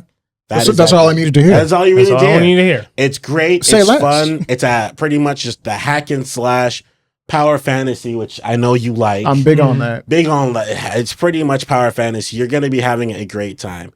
It's a 3-squad game, so no 4s. Sorry, guys, for those who want the 4s. You see, that's my biggest problem with Apex is they started this. Hey, let's get 3 guys in a room. Let's get 3 guys, and now that 4th guy that you've been gaming with for years is gone. He can't hang with you. That's where you gotta have the extra 2 homies for him. Yeah, exactly. Now you guys got to go make more friends. You got to go make more friends. So that's what that game does. It just put makes them in you the big get more group. Friends. Exactly. See, that's obviously a bonus. It's bringing people together. So the over-optimistic gamer. Yeah. Oh, you can only run 3s? We need more friends. We need more friends, guys. Okay, so that means that we got to make a Discord so people can hop in and squad up with good people. Oh yeah, absolutely. Great. Just type, more Discords. Just like, hey, who wants to help me? Join the fight with the Emperor for the Emperor. Whatever. For the Emperor. I gotta say, this game has been really fun. It has the only issue that I've had with it is some of the guns, and it's like a very small amount. Don't really play well, but that's just a mechanic. Just that they can easily fix. But it's a shooter. It's a shooter. Yeah, it's a shooter. But why do the games not play? The guns not play well in a shooter? They should all play great in a Game of the Year contender. So let me put it like this, right? If you're playing anything against like the story mode, the hordes modes, any stuff like that, right? And you have a sniper rifle, it's got probably about like maybe 3-4 mags. You're shooting 6 bullets. You're gonna run out. Because it's a horde style game. Yeah, it's kind of a horde style game. A sniper rifle is almost pointless in this game. Mm-hmm. The sniper class has been considered the worst class in this game. Okay. But is that good in like PvP or not even? Okay. Because you've got guys with jetpacks flying in the air. You've got guys with grappling guns. It's literally attaching onto you. It's a lot. There's a lot of more movement than you would expect it to be. Yeah. From these big bulky boys. Yeah, but modern gaming nerfs, buffs. I imagine that it will.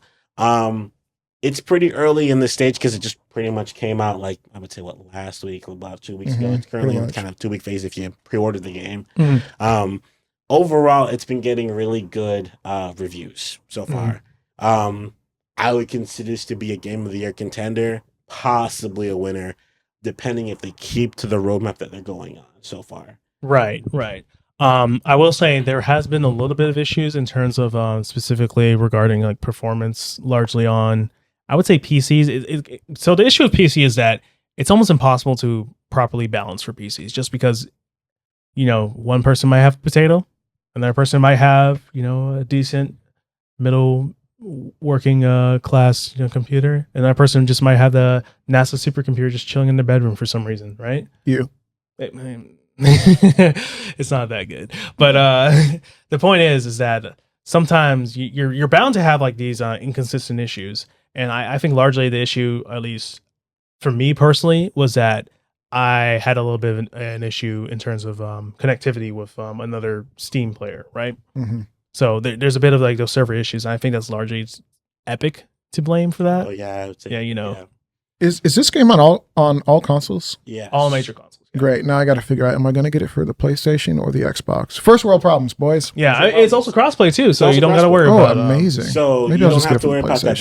I think they saw Helldivers and they said, let's not do that. Yeah, right. Now, when I first saw some of the trailers, I was like, oh. Black Myth Wukong, PlayStation. I feel like PlayStation and their particle effects, like all the PlayStation exclusive games have had really crazy, just like particle effect. Is that am I tripping? I wouldn't say no. I think it's definitely purposeful. I would say. Yeah, I don't know.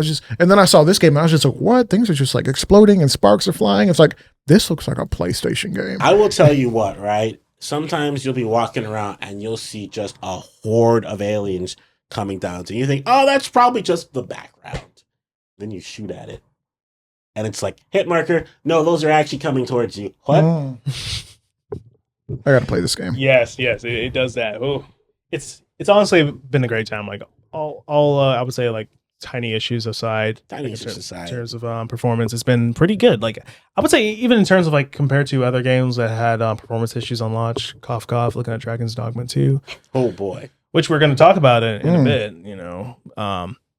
I would say it's definitely did a much better job in terms of handling that, especially considering the hordes. I was very worried personally when I saw all those hordes. I'm like, there's no way that's going to look good with my FPS. My game's going to crash. Yeah, right? My game's going to crash, right? I mean, the fact that it's not just, you see it in the background and that's basically an MP3 or MP4 playing.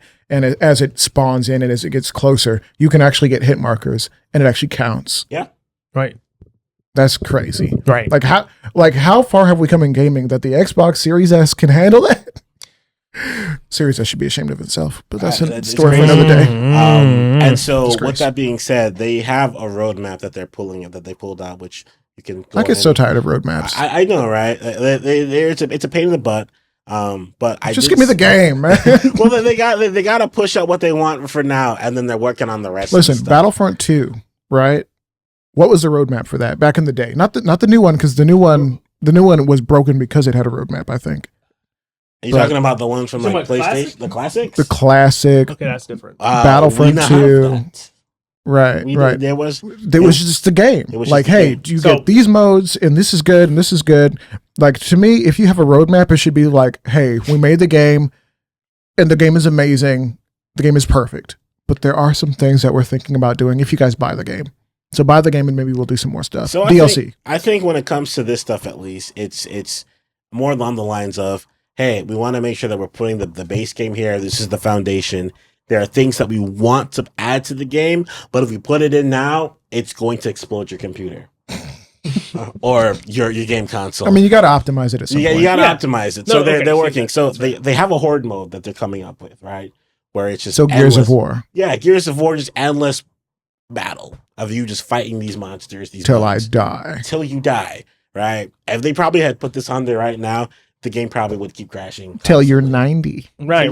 I assume that would have been way more controversy for a lot of people, considering that, hey, Right. You can't launch a broken game. Right. So maybe that was their concern. Although you can. People do it all the time. I mean, you can. You shouldn't. How about that? You shouldn't. You should not. It's wrong. And a lot of companies get comfortable doing that. They say they give you this half-baked game. And they say, the gamers will complain about it, but we'll just lock in, give them the final product, and then they'll be like, oh, this game is greater than sliced bread that was ever made. And then they can sell their complete edition later.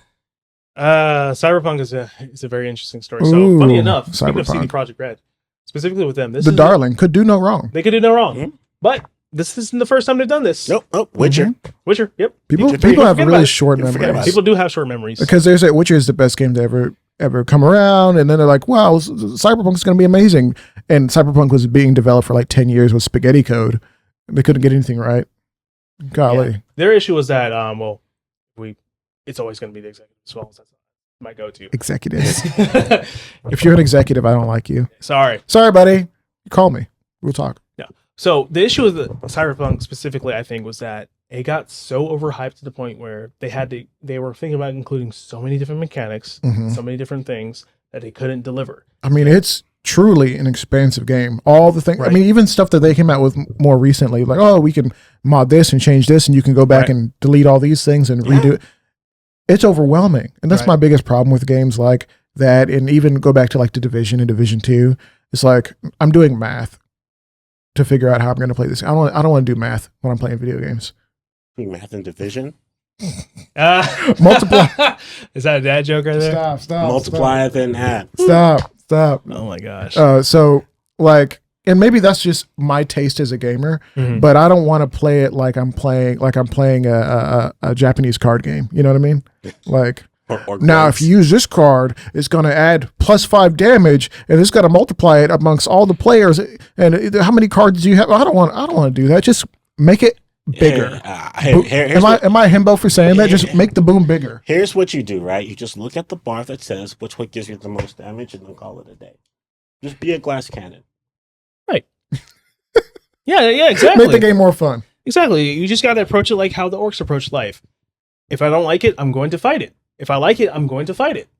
At the end of the day, I'm going to fight it. Or thinks that I'm going to fight it if it's big enough for me to fight. Or clutching. Yeah, it's great. It's so simple. So it works. Game of the year. Possibly. They're not even done with the game. They said they're coming out with more stuff. It's a possibility. It needs more time to cook. I mean, the sniper class, it's a shooter, and the snipers don't work. Like, come on, game of the year.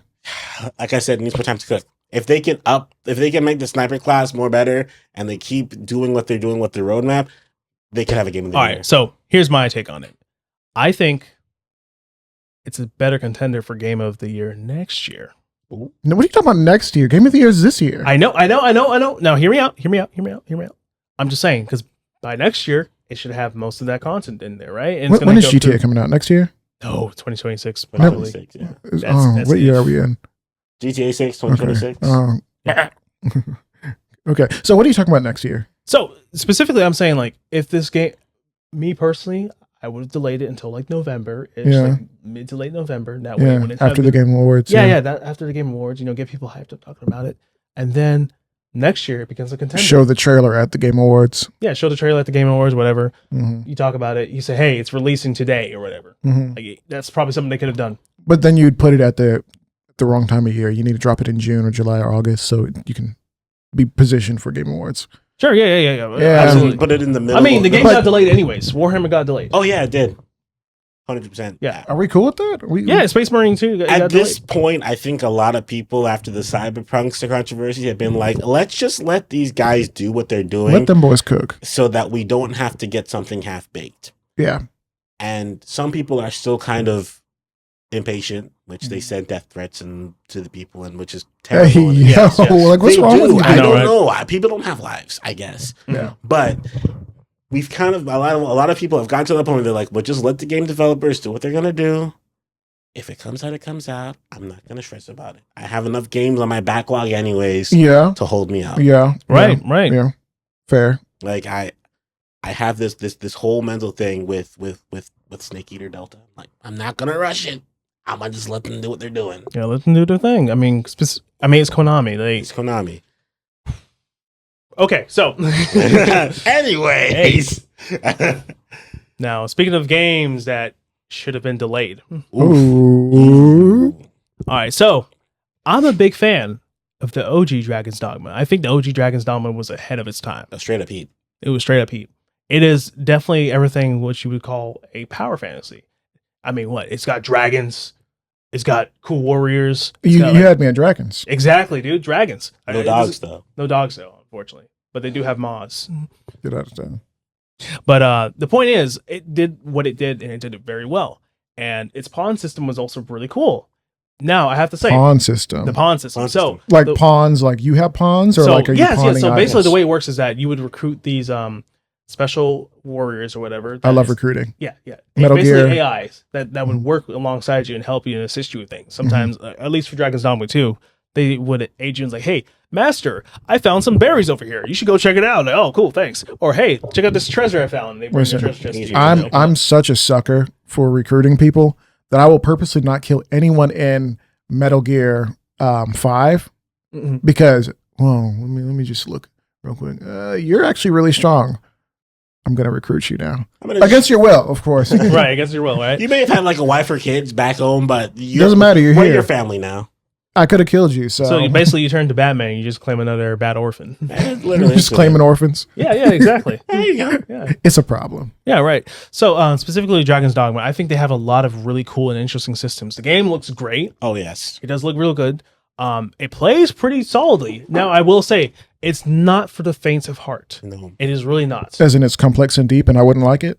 No, okay. I will say this: it does have its complexity, but I'm saying it's more so.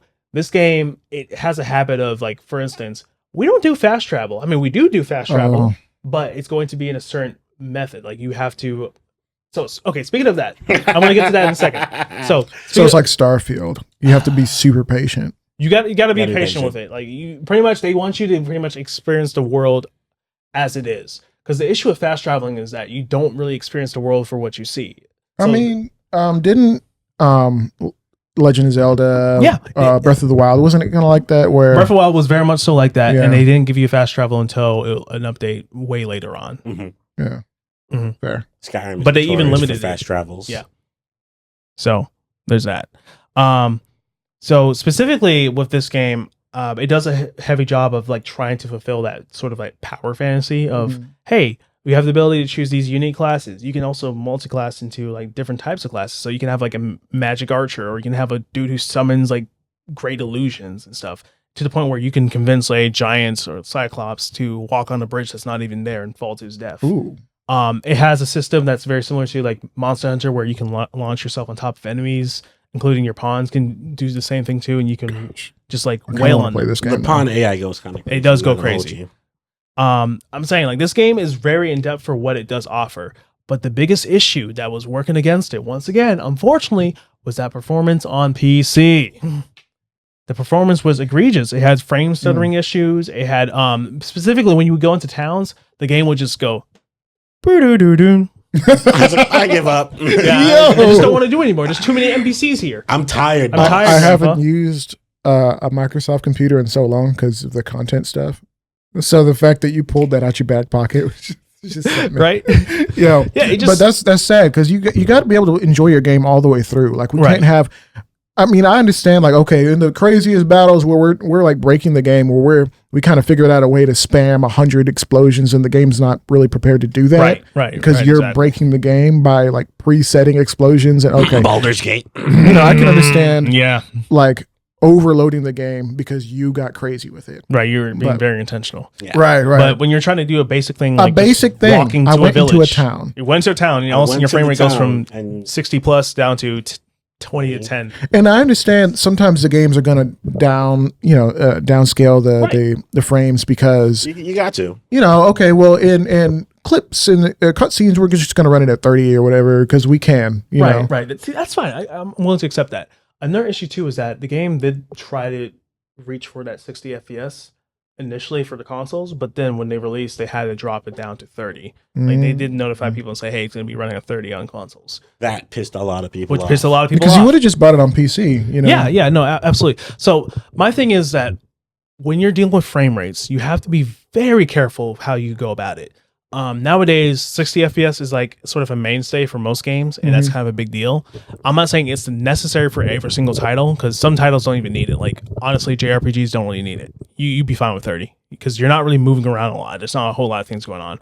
But for games where there's like high action, high fluidity going on, I think it definitely needs that 60 FPS. Yeah, we were playing Halo Infinite at my house, right?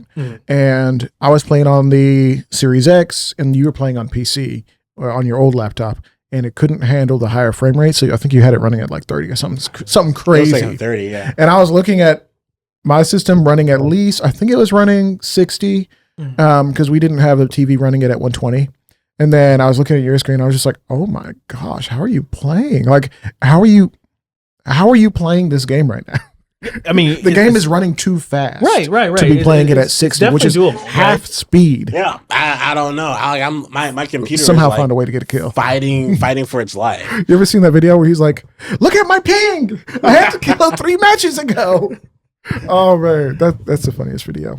Oh my gosh. I'm sorry. It's great. But so I think the big controversy for Dragon's Dogma, besides PC performance, which once again I think it has something to do with just the way that Unreal Engine is, specifically for some odd reason it just doesn't like certain types of CPUs, and it has a habit of frame stuttering. But specifically with this game, they showed off a lot of the in-game collectibles and stuff that you can get, but they put it behind a storefront, like a MTX page, like a paywall. Now, you said MTX. Yeah, MTX, microtransactions, right?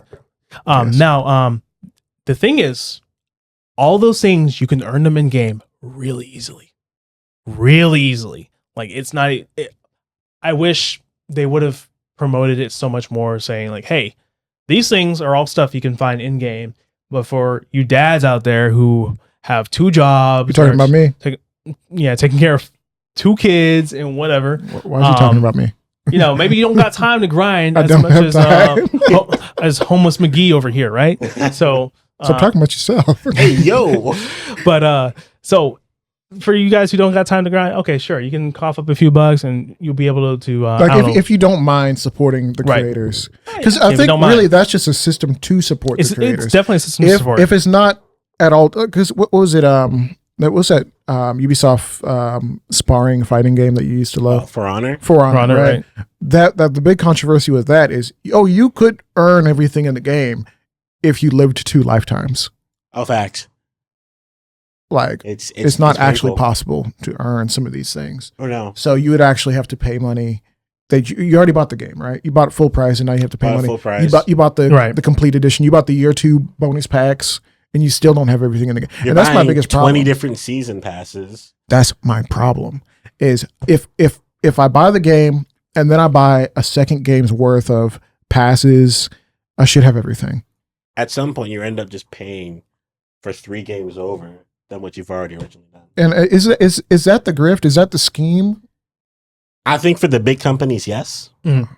They say, yeah, the game is going to be $60, $70. But at the end of it, you're going to be probably spending over $2K. Everybody wants to be FIFA. Or do they even call it FIFA anymore? Yeah, it's a call technically, it's called a different name nowadays. Is it? Yeah, they have, because they lost the rights to it. But they're still making money. Hand over foot. Yeah. Dude, so Dragon's Dogma, Game of the Year. Dogma. I mean, it's still a cool game, right? Cool game. So I think if it weren't for the controversy regarding the microtransactions, if it weren't for the initial abysmal PC performance, it would have easily been like a top 3 game. Yeah, easily. Facts. Even if it is a little bit niche for what it does. I think it's that good. It's got the solid gameplay story. The pawn system is great. The story is a little weak. It is a little weak. But the main thing is the gameplay. It makes up for it with the gameplay and the adventuring. Right. It could have been Game of the Year. Honestly, I was very hyped for this game. I saw it. I was like, that looks like Game of the Year. Right. Another thing, too, was that initially they were going to do a multiplayer system where they were going to allow multiple people to do co-op. And that's the thing. Yeah, they had to drop it. So I think if they had real features like that dropped, you delay your game. Exactly. Honestly, that's I understand that we're losing money, right? Because when you think about it, right, and I'll say this, Baldur's Gate won last year. Yes. Which brought a lot of people to Dungeons and Dragons. Yep. This is like Dungeons and Dragons. Who did Baldur's Gate beat? Because I know some people were mad. It beat Spider-Man 2. Spider-Man 2. It was mainly Spider-Man 2. Baldur's Gate beat Spider-Man 2. A lot of people said, oh my goodness, this game is so much fun. A lot of women said, oh my goodness, a bear. If you know, you know. Anyways, and it beat Spider-Man 2. It brought a lot of people to Dungeons and Dragons, right? Which, if you know Dungeons and Dragons, it's pretty much vice versa. This game could have been your next Dungeons and Dragons with extra steps, with the BA. Yes. Movement system and all that stuff. Because Baldur's Gate, it's a turn-based system. It's very it pretty much elevated the CRPG, like computer RPGs. This isn't turn-based. No, it's all live all action. You're moving around. You're doing a bunch of cool stuff. This could have been that game. All gas, no brakes. Not to do that, and that hurt this game tremendously. The same thing can also be said for the Spider-Man 2 because they were going to bring in a multiplayer system game. They were. Where you and your homies could swing around New York. Oh, they would have won. It would have been amazing. But they said, no. Never mind. We'll save it for Spider-Man 3 because no Spider-Man 3 of anything has done well. Except for the most recent one. Far From Home or whatever. Oh, No Way Home. No Way Home. Yeah, that's right. That one did good. But they're working on Wolverine right now. Hey, it could be good. I mean, it could be. They have a pretty good track record for delivering good titles. Let me just say that. I would Wolverine in the game. I would say Wolverine, for this. But is Hugh Jackman going to be in the game? Oh, of course not. As a costume, yeah. Costume, yeah, but not as voice. That would be interesting. Yeah. Would be interesting. So, this Game of the Year, unfortunately, I don't think it will be. Maybe a contender. It's a possibility. But it shot itself in the foot. Okay. Are we all in agreement then? Or do you have more to share? Unless you have anything extra. No. I mean, I was one of the few people that legitimately thought this game would be like the game of the year. Oh yeah. All honesty. But unfortunately, when the game released, it just has way too many issues to deal with. Because even compared to other controversies from several other titles that were released this year, it still knocks it out the park in terms of, the really hampering of those issues. Oh yeah. Because I would say even Helldivers, despite at its lowest lows, was still arguably better than Dogma 2 at its lows. Oh yeah, 100%. I don't think there's anything truly wrong with Helldivers, minus some of the guns that we liked are no longer good. Right. But there's always going to be guns that are good. Yeah. Just the ones that we liked weren't good. So I think the issue with Helldivers specifically when it comes to the whole balancing thing is that because it is a PvE game, people were expecting the game to more so have the approach of, we're not going to nerf anything necessarily. We're just going to buff either the enemies and or the guns to be on par with other guns. And I know I made a bunch of enemies by saying that. So they did the thing where they buffed the enemies, they nerfed the guns because they're like, hey, we don't want anybody to really, over rely on one weapon. Which is fine. I mean, you want the game to be challenging. You don't want to just go in and mow down 100 waves of enemies. You kind of want to. But that's what the lower difficulties are for. They don't want you to do that. That's what the lower difficulties are for, right? But at the same time, you kind of have this thing where it's just like, listen, every time someone says, oh, this gun is really fun, nerf.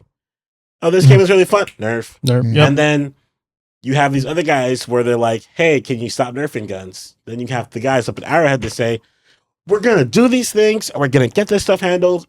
Nothing happens. I think here's just a thought, and I know we're not talking about Helldivers, we're talking about Dragons about Dogma, but I wonder if instead of nerfing it, they have the like, oh, we're about to go into a mission. These are some situational things. Oh, the atmosphere has acid in it, so your armor is going to be super weak, and their armor is going to be weak too. So just keep that in mind. I'm like, oh, okay, cool. Shouldn't they have different atmospheric buffs? Oh, there's some sort of experimental thing going on here. The bugs on this planet are immune to fire. So pick a different gun. Oh my goodness. Yeah. Just pick it. I mean, it doesn't have to be every match, but some matches. So I see what you mean. I see what you're saying. It's definitely a hot take. I do think this game already has sort of those things built in. Right, they do. Because specifically, there's certain types of modifiers that people don't like to read, so they just hop in and they wonder why their laser weapons are burning up so fast. Me, when we hopped into that match where there was gunships and we could do nothing. Oh, it was so terrible. We could do nothing. I will never. And it wasn't even a high difficulty. Oh, it wasn't. It was like a 4. It was a 4, and you guys had gunships. They had gunships, and it wasn't like all the one or two gunships, and we had nothing to fight them. Gunships. Yeah, and you're thinking, oh my goodness! Like I'm like, okay, I have like the Quasar cannon. My bad, I call it the queso. The queso. Cannon. Hey, that's the biggest back thing you said. I know. Listen, I like. I want that. I want that. Hey, I want that. No. Just make me a cheese skin for the queso cannon. Hey, yep, the queso cannon. I mean, considering they brought skins to the game. They did. Some queso. But when it comes to gosh. Got me thinking about queso. Got me on a queso now.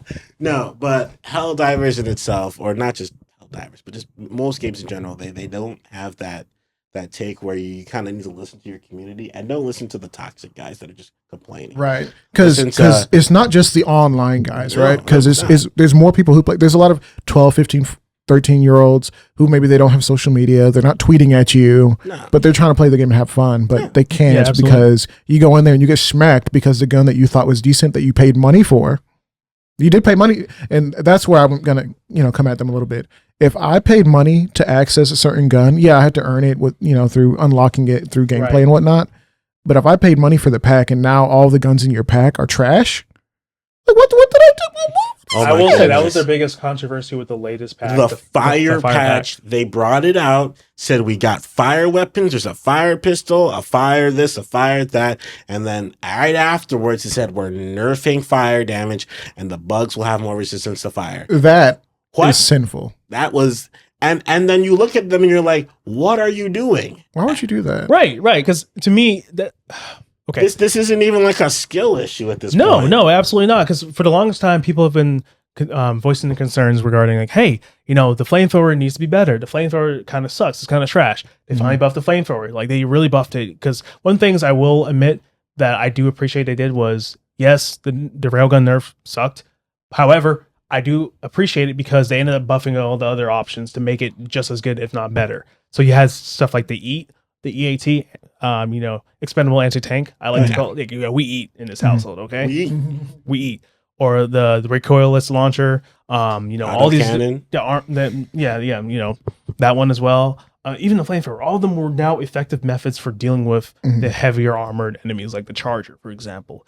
But then when you have like the flamethrower suddenly being good now, you have the issue of, oh snap, I'm setting my allies on fire. Because for the longest time we had an issue with electricity, and then they brought out the electricity resistant armor pack as well as the weapons for that, which was great. Much for me personally. It didn't do much for you. That's fine. But the point is, they listened.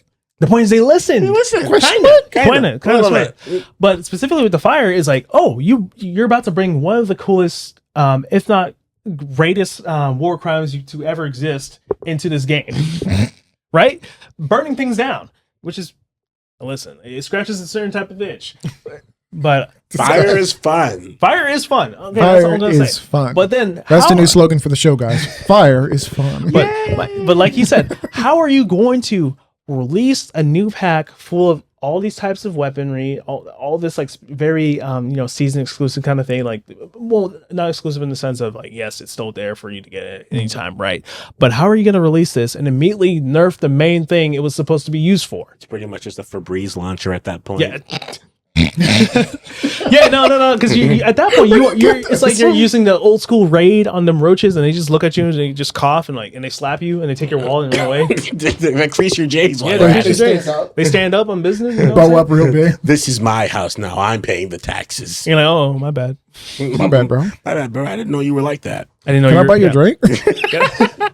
But Dragon's Dogma 2, it's not winning. Yeah, I'm no. sorry. It's going to be great in like a year or so. Trust me. So should people buy it, right? Because we haven't even talked about that for all these other games. Here's my thing. If you're all about that, high fantasy, that power fantasy kind of feel, I would say buy it, but wait for a sale. Wait for a sale and probably get it for console for now. Even though the FPS is going to be lower, it's going to be stable. Are they going to boost the FPS on the PlayStation 5 Extreme? Oh, the PlayStation 5 Pro? Yeah, but they probably will. Well, I don't know for certain, just because I haven't looked at the list of all the games that they're going to enhance, quote unquote, right? It should be. I think this one won't be a priority on their list, though. No, gotcha. Absolutely not. I mean, we got 3 more games to talk about, and we're at almost 2 hours. So let's speed run this a little bit. And let's go to Astrobot. He's so adorable. He's so. How can you say no to him? You played Astrobot. I played Astrobot. Have you played it yet? I No. played a little bit of it. A little bit of Astrobot. Let me just put it this way to you guys. I played the Astro's Playroom thing. Astro's Playroom. It's great. A great tech demo. It actually showcased what the dual sense is for. I think that's one thing that Nintendo typically has on deck. So it was nice for once where Sony decided, you know what, we're introducing all these new features, we're actually going to start using them. And Astrobot does everything like that to a T. It has all the different sounds going off. It has a little pitter-patter of its footprints on different environments. It has little chips and chirps going on. It's just an adorable game. And also it pays homage to so many different, not only Sony IPs, but like just games that have been on the PlayStation throughout the years. Yeah. And I think that's amazing. Like, for instance, one of the missions is, not to spoil it too much, but if you know anything about Ape Escape, enough said. That's all I'm gonna say. It's a short little mission, but it's great, and it just kind of brings like a tear to your eye because, like, man, this reminds me of my childhood, and in a good way. That's the main thing. This is emotionally profound. It is emotionally profound, which is crazy because it's a kids game. Yeah, they took a page out of Nintendo and said, "Hey, Nintendo, can I borrow your nostalgia glasses real quick?" Sure. So, and they made it work. Because we're speedrunning, we're not going to spend 10,000 years talking about the state of the industry with this one, right? I wish I could. I wish we could too, but we gave Dragon's Dogma. For another day. For another day. Pull up my mosque and all. That's a great question. Right. For another day. For another day, right? So, I guess Cop a drop. Cop, absolutely. Buy this game at full price. That's what I'm going to say. Full price. Support games that you love. I support games that I love. I think this is one of those good games. Let me put it this way: if you're not a fan of platformers, it may not change your mind, although it is really cool. But if you even remotely like platformers like old school Spyro, Crash Bandicoot, if you like things like Mario Galaxy, this is basically PlayStation's version of Mario Galaxy. If you have a kid in the house, get this game for your kid. I had a really hard time with Mario Galaxy because it took too long to get started.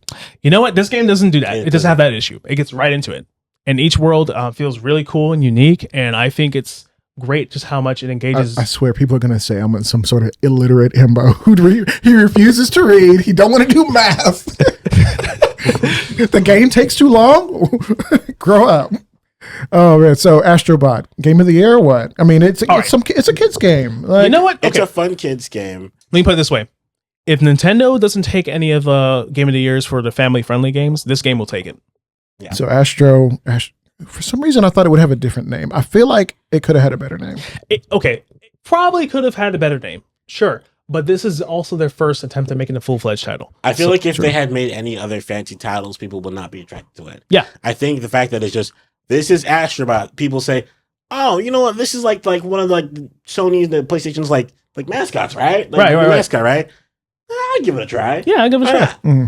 So, yeah. How many copies are these guys selling over Christmas? I mean, because it's right in time for the holiday season. Hey, I hope they sell a bajillion copies. If you want to get a game for your kid that's not like, blood and gore, this is the game for you. That's the game for you. Absolutely. Because I was playing the showroom game in front of my kids and they love it. They're like, go this way, go that way. Of course, they do the same thing with all the other games they shouldn't be watching. So what I heard is you're going to get the Astrobot. Maybe. But because my kids are young and so it's hard for them to use a controller. I wish it was a Switch game with like just pure motion controls. But I guess that there are accessibility options. So that actually, well, that's good to know. But I guess that goes to show that a game has a lot of potential, or a game is actually good when you're like, man, I wish this was also for another console. Right. The game is just good, wholesome fun. Right. And that's where all you need. That's where I was with Helldivers. I wish this was for Xbox. Well, I guess I got to buy a PlayStation. Great. I guess just one last point is one reason why I think this game performs and just does so well is that it takes me back to the early 2000s where just games were just unashamed of saying, yeah, we're a video game and we love it. It's a real video game. It is a video game. It's a video game. I mean, look, for crying out loud, you have this little Astrobot on this little PlayStation DualSense controller flying on his glider, and he's flying inside this giant PlayStation 5 spaceship. Like, that is so, like, unabashedly ashamed of, like, just being... This is gaming. Yeah, this is truly gaming, right? He's just a goober. All right, so game of the year. Did you vote? I can't remember. I would say possible game of the year. Or at least a decent contender. Yeah, I don't know. There's nothing wrong with this game, so maybe it has the actual chance of being like a top 10 consideration. But it's been making I don't know if it's heavy enough for those game of the year guys. It's got to be. It's not sniffing its own farts enough. Maybe, and maybe it is. That is a crazy analogy. Homage to gaming. It's not artsy fartsy enough, is it? Right. So, I think one thing this game also does really well is it blends both that photorealism, but that unique art style, and that's something that I will always love. We're gonna do an episode on that. Yeah, we're gonna do an episode on that. So I think it's one of those games that's gonna probably withstand the test of time. Maybe mark my words on it. Anyways. Let's talk about that. Visions of Mana. So does anybody know about this game? Because I didn't know about this game until you told me about it. Hey, you know what? Someone else put me on it, and they're saying, "Hey, this is a really cool remake of a JRPG series, and I think you'll definitely enjoy it." Wait, it's a remake or it's like a reimagining? I guess it's more of a maybe like I would say either it's a sequel, or it's like a reimagining. So honestly, I'm gonna give it a try when I get the opportunity, so I can fully like let you guys know if it's cop or not. But just based on like the way it looks now, I think it's up there. It looks pretty engaging. The colors are really cool. The monster designs and stuff, they're amazing. I'm sure it's probably gonna have a pretty cool soundtrack. Because I mean, what JRPG doesn't have a good soundtrack? I mean, they try hard. They try hard. That's one thing. Facts. Like, listen, man, listen. I don't know I know it's their job to go crazy in a studio, but at the same time, I feel like they just do too much in a good way. You know what I'm saying? Like you walk in there and you just see the guy go on the piano or like the different instruments and there's like flames going off and everything. I'm like, yo, all right, man. He's the guy with the guitar on Mad Max with the guitar flamethrower thing. Oh my God. Right. But now, would I say this is a game of the year title? I don't know yet. It's hard to say. I'll have to get back to you on that. Based on what you've been hearing, buzz from your friend, buzz from community, Discord forums, Reddit forums, are we hearing anything about this, or is it going to be forgotten? I think the issue is it needs more voices. It definitely needs more. So it's not hyped. It's not hyped enough. Yeah. I think that's its biggest issue. Is it out yet, or it hasn't been released yet? So I believe it's currently out. I could probably fact check that. Pull that up if I need to. Because I mean, I'm watching the trailer along with if you're watching us on the video or whatever. Like I'm watching the trailer. It looks good, but does it look better than Dragon's Dogma? Well, that's the problem. Is because Dragon's Dogma has a little bit more realism to it. So yeah, it's been out since August 29th. Ooh. Okay, yeah. Right. So it's been out for a little bit, but the fact that I haven't heard about it.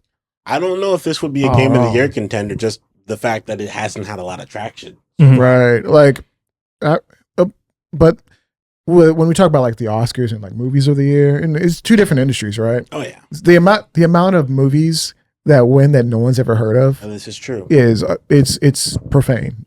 Frankly. But it's not unlikely. So no. Has gaming ever done that? Yeah. I mean, it's kind of, sort of. But yeah, it's definitely one of those titles where I think it's probably going to be mad slept on, and it's unfortunate because it's going against so many other heavy hitter JRPGs. Oh yeah, that's just the way it is. It's an uphill battle. The last 10 game of the years, because I want to see something. Sure. Yeah. But so looking at this game, like none of us are sure. I'm not sure. I've never seen this game before. But let's move on to the next game while he's looking that up. And this game, here we go. This is your game. This is your game. I've never played this game. I played all this. I played Dark Souls 1 and 3, and that's what I played. We got to get you on this. Yeah, it's. I mean, I've seen it. It's been on sale. I was just like, oh, I got it, but I don't have time. That's my big viewers. What's gonna happen is we're gonna have to have a session where this guy sits down and just gets mollywopped in Elden Ring. Listen, I don't want you guys to see that. He wants to see it. You are definitely gonna want to see it. Listen, if the people demand it, it will happen. I will stream. We'll put some pre-recorded stuff out, whatever you guys want. Right. But I ain't trying to do all that unless you guys are actually asking. I want to see one controller thrown at least. I don't have to. We can't be doing that. Hey, I mean, we could. Sure, we will just. Give me a broken controller. Yeah, there we go. There we go. We can do it like. You can blame all your deaths on the broken controller. Right? No. Right? But anyways, so speaking of all the Game of the Year previous winners, so this started, I believe, back in like 2014. Okay, so we've had a few years. So we had Dragon Age Inquisition. Okay. All right. We had The Witcher 3 Wild Hunt. Of course. We had Overwatch. We had The Legend of Zelda Breath of the Wild. Of course. Yeah. We had God of War 2018. You know. Okay, that made sense. We had Sekiro Shadows Die Twice. Good, which is, I feel like the trend isn't like super fun action game. You know, funny enough, most of the Game of the Years, from what I can tell, are leaning more towards like that like high fantasy sort of feeling, like, you know, just trying to give you that feeling. Yeah. You're not going to get like a Call of Duty game or anything like that. Right. It's so simple. Like, do something different. So but keep going. We have The Last of Us Part 2, and that one surprised a lot of people because everyone was like, "Oh, is this a industry op? Is this an industry plan?" Ghost of Tsushima should have won. Was it because people didn't like it, or I mean, I guess I think it was just all the controversy regarding the game. So, and is that the last 10 you said? And then we also have It Takes Two. Now, this one was surprising. Well, It Takes Two, yeah. It Takes Two did the unthinkable. It was one of the few titles I think that weren't necessarily heavy hitters, but because the word of mouth was so strong. Oh yeah, It Takes Two is an amazing game. Yeah, It Takes Two is an amazing game, and also it was released during a time in which people needed to bond together and and sort of connect, and it handles like the co-op experience both locally and online very well. But it Takes Two. I mean, I played a little bit. Like, that was a game that if you don't have some emotion stirring, like, seek help. Like, the first few hours, I mean, you don't even have to get deep into the game. Like, the first few, it's like, bro, like, what? And because it's talking about heavy topics like, you know, divorce and, you know, family relationships, and the kids kind of witnessing that. Unless I'm thinking about a different game, you guys stop me if I'm making a fool of myself. But like, and then you get into it and you're having to team up and find the connection and really fight through these levels and fight weird bosses.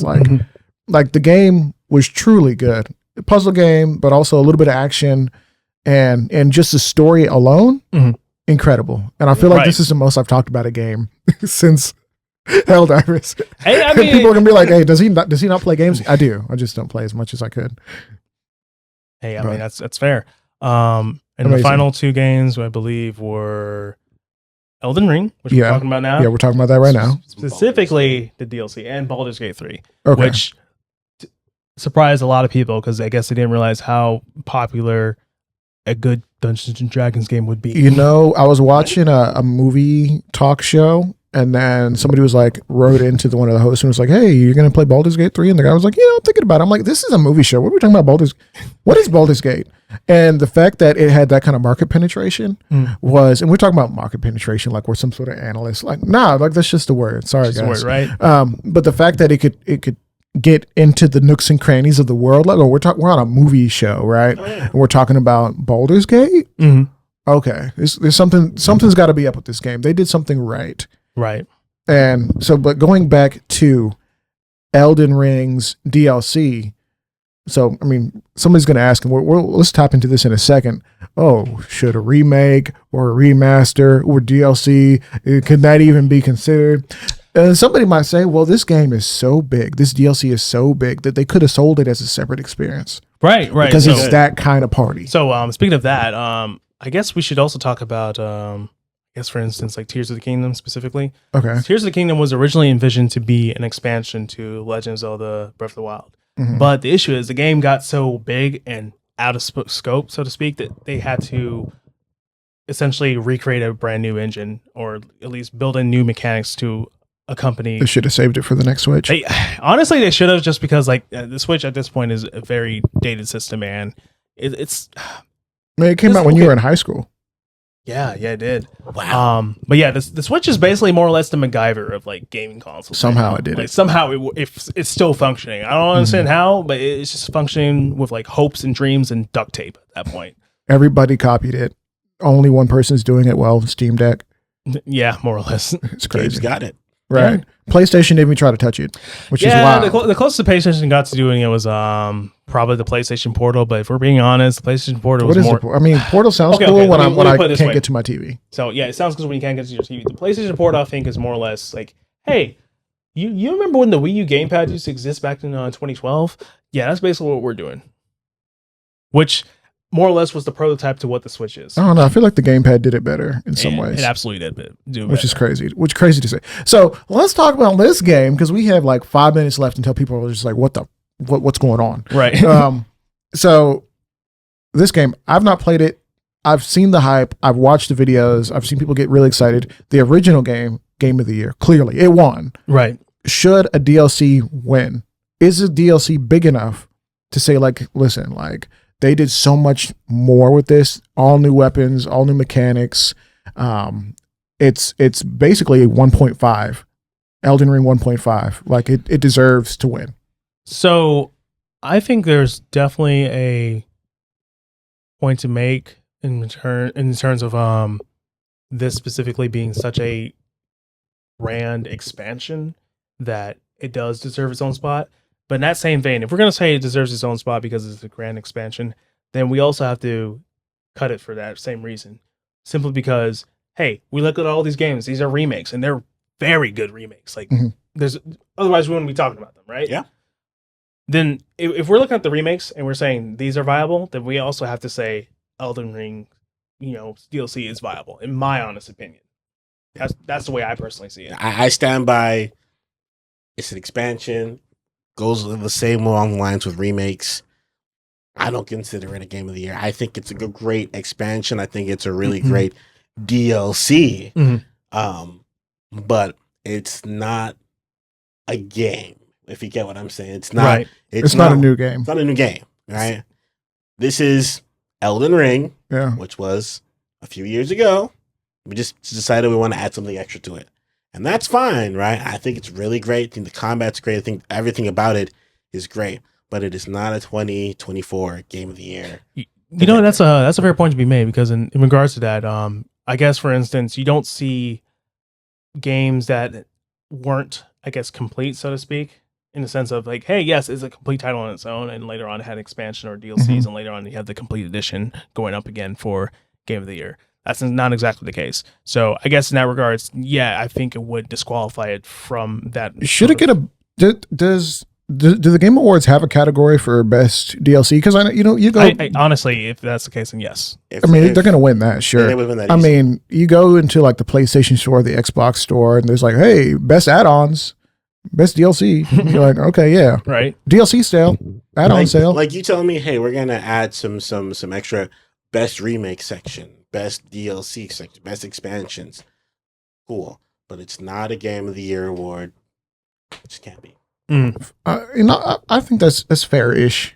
Obviously, if there's rules that allow it, that's the question, I guess. If the rules allowed it, would it win? Would it win if the rules allowed it? Would it win? I'm in the camp of it's very good, but at the same time, I think it's once again one of those things where it's niche in the sense of it's. The first game won. Yes, the first game. Yes, the first game won, which was impressive in itself, because that was sort of unforeseen because people lost their careers talking bad about that game. Yeah. It was an open world Dark Souls. It was, and also Sekiro won too, and that was also another type of Dark Souls. But these games are so niche that they are the type of games that have, games journalists and voters sniffing their own thoughts. Like it's bad. It's bad. See, here's how I said, hey, with the whole remake stuff, right? About with the whole having Elden Ring and Wukong, right, becoming those Game of the Years, right? It doesn't add in the creativity to bring more new games to light.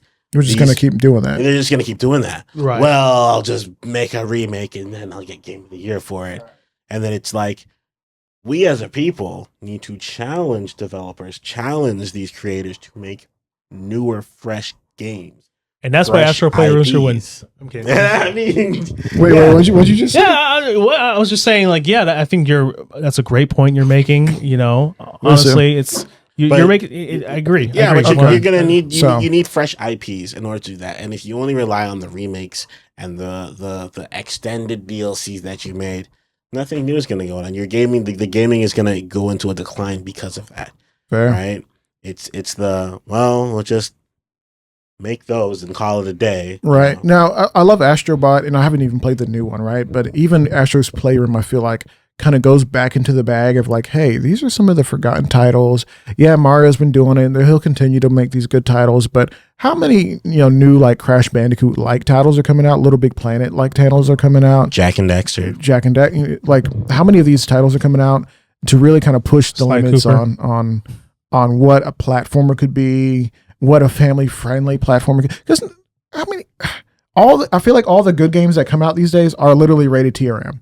Like, what rated E games are coming out besides It Takes Two that are just like, whoa, that's a good game. Like, I'm gonna play that. I'm 30 years old. I'm gonna play that. Well, that's the thing is that those Game of the Year contenders, nobody's really looking for something that's crowd friendly, because you're gonna want to have those shock values and a little bit of grittiness to them, adult theme. That's artsy fartsy violence. Artsy fartsy violence. That's what put that on a t-shirt.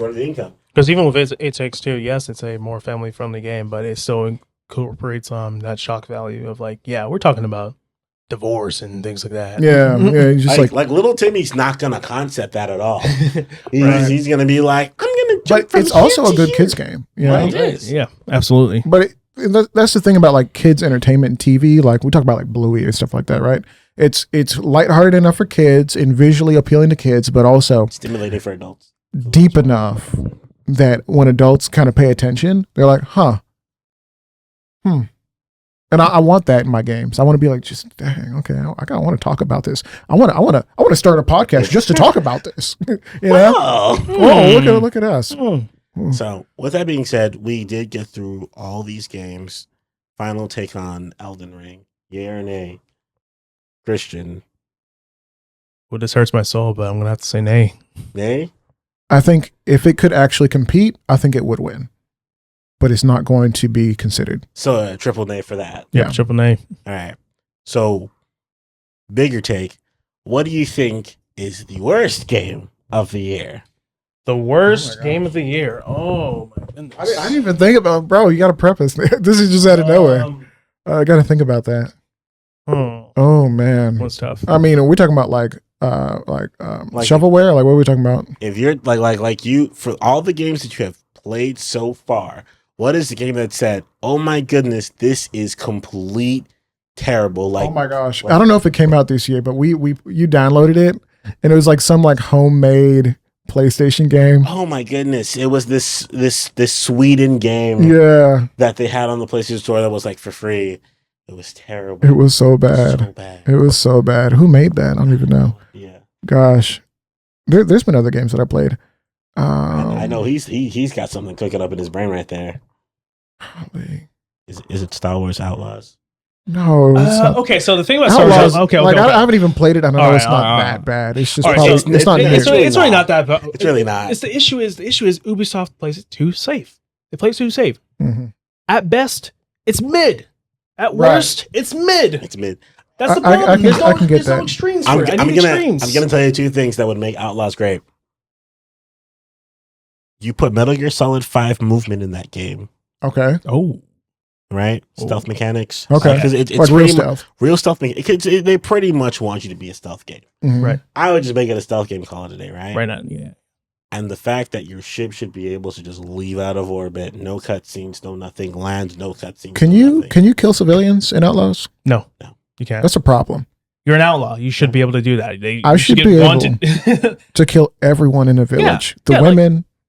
Children. Well, don't say that. Oh, wait. But not just the men, but the women and the children too.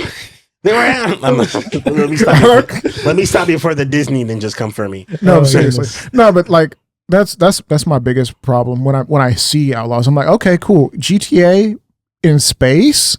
What? Can I steal somebody's ship? Because in Starfield, I can steal ships. Steal ships. You know, Outlaws. Some ships, not every ship. Like I that's my problem when I see the game. I'm just like, okay, can I steal people's speeder bikes? Can I steal people's guns? Can I break into Imperial bases and hijack a frigate? Like, is that possible? Can I get a team together and do that? Or is that Outlaws 2? Or is that an Outlaws patch? Honestly, I think Outlaws has a foundation to be a really great open world Star Wars game. It's a problem, but it's not there. Okay. All right. So I do have a couple of games I can think off the top of my head. One of them is going to come in sort of as a controversy. Power World. Power World was good. Get out of here. I have fun with Power World. He said it, not me. Get the pitchforks for him. It was. No, I'm not saying it's awful. It is what it was. It is what it was. It died very quickly, though. See, that's the thing. No. My issue is that people were saying it was going to dethrone Pokemon. It couldn't. It couldn't. Impossible. It had no story. Okay, here's the thing. If you legitimately thought that, look at me when I tell you this. If you legitimately thought that, you're an idiot. Oh my God. No. And I don't even like Pokemon that much either. Pokemon has a special place in my heart. I had Pokemon Emerald for the Game Boy Advance SP, and I played a lot of that game. It was great. But the idea that game, which was so far out of the realm of what the genre called for, like, okay, if you take Pokemon with some base building, but you say, okay, Pokemon with slavery and guns, like, and you can like murder Pokemon, like that's not gonna last beyond this game, and maybe a sequel. But it needed to be more consistent, like tonally consistent in the world, and also have some sort of good story element for us to say like, okay, it's actually a Pokemon contender, because Pokemon always has a story, even if it's not good, it's got a story. This one had no story. So okay, that was my joke answer. What's your real answer? Okay, my real three answers. Power World. Get out of town. My real three answers for you Power World lovers. Power World was good. For you Power World stands. My real three answers are good, not great. Number 3, Kill the Justice League. Okay, yeah, fair. I didn't even play it. I just know. Number 2, Skull and Bones. Okay, fair. Ooh. Number 1, Jujutsu Kaisen Curse Clash. Anime fighter game. Like, think of like Ninja Storm, but worse. Okay. Like, it's considerably worse. Skull and Bones has to be it for me, honestly. Yeah, honestly. So the thing is, for me personally, you can interchange any of those titles with each other, except for maybe Kill the Justice League is a little bit better. I will say, I'll give them that. It's a bit better. But in terms of like what they were aiming to do and how they achieved it, I think all 3 of those titles failed miserably at what they're trying to go about. And also, I guess you could throw Concord as an honorable mention in there. Yeah. There's a game that I almost played, but they were like, actually, it's so much worse than the original. The Castillo Protocol. Am I saying that weird? Callisto Protocol? Callisto Protocol. The issue with the Callisto Protocol is that they were hoping to get a lot of the fans of Dead Space and like people who are really into big fidelity. Basically, here's the thing. They thought they were Kojima. Let me get this straight. Look at me. You are not Kojima. You can't do that. And even with Death Stranding, Kojima... that's all I'm going to say. Can we just say that Death Stranding, the trailers, nobody knew what was going on? Yeah. I've watched you play and I still don't know what's going on. Let me put it this way. My friend Dean said, right? Hey, I don't know what Death Stranding is about. I don't know what this could be a kart racing game because it's just Kojima. Yeah.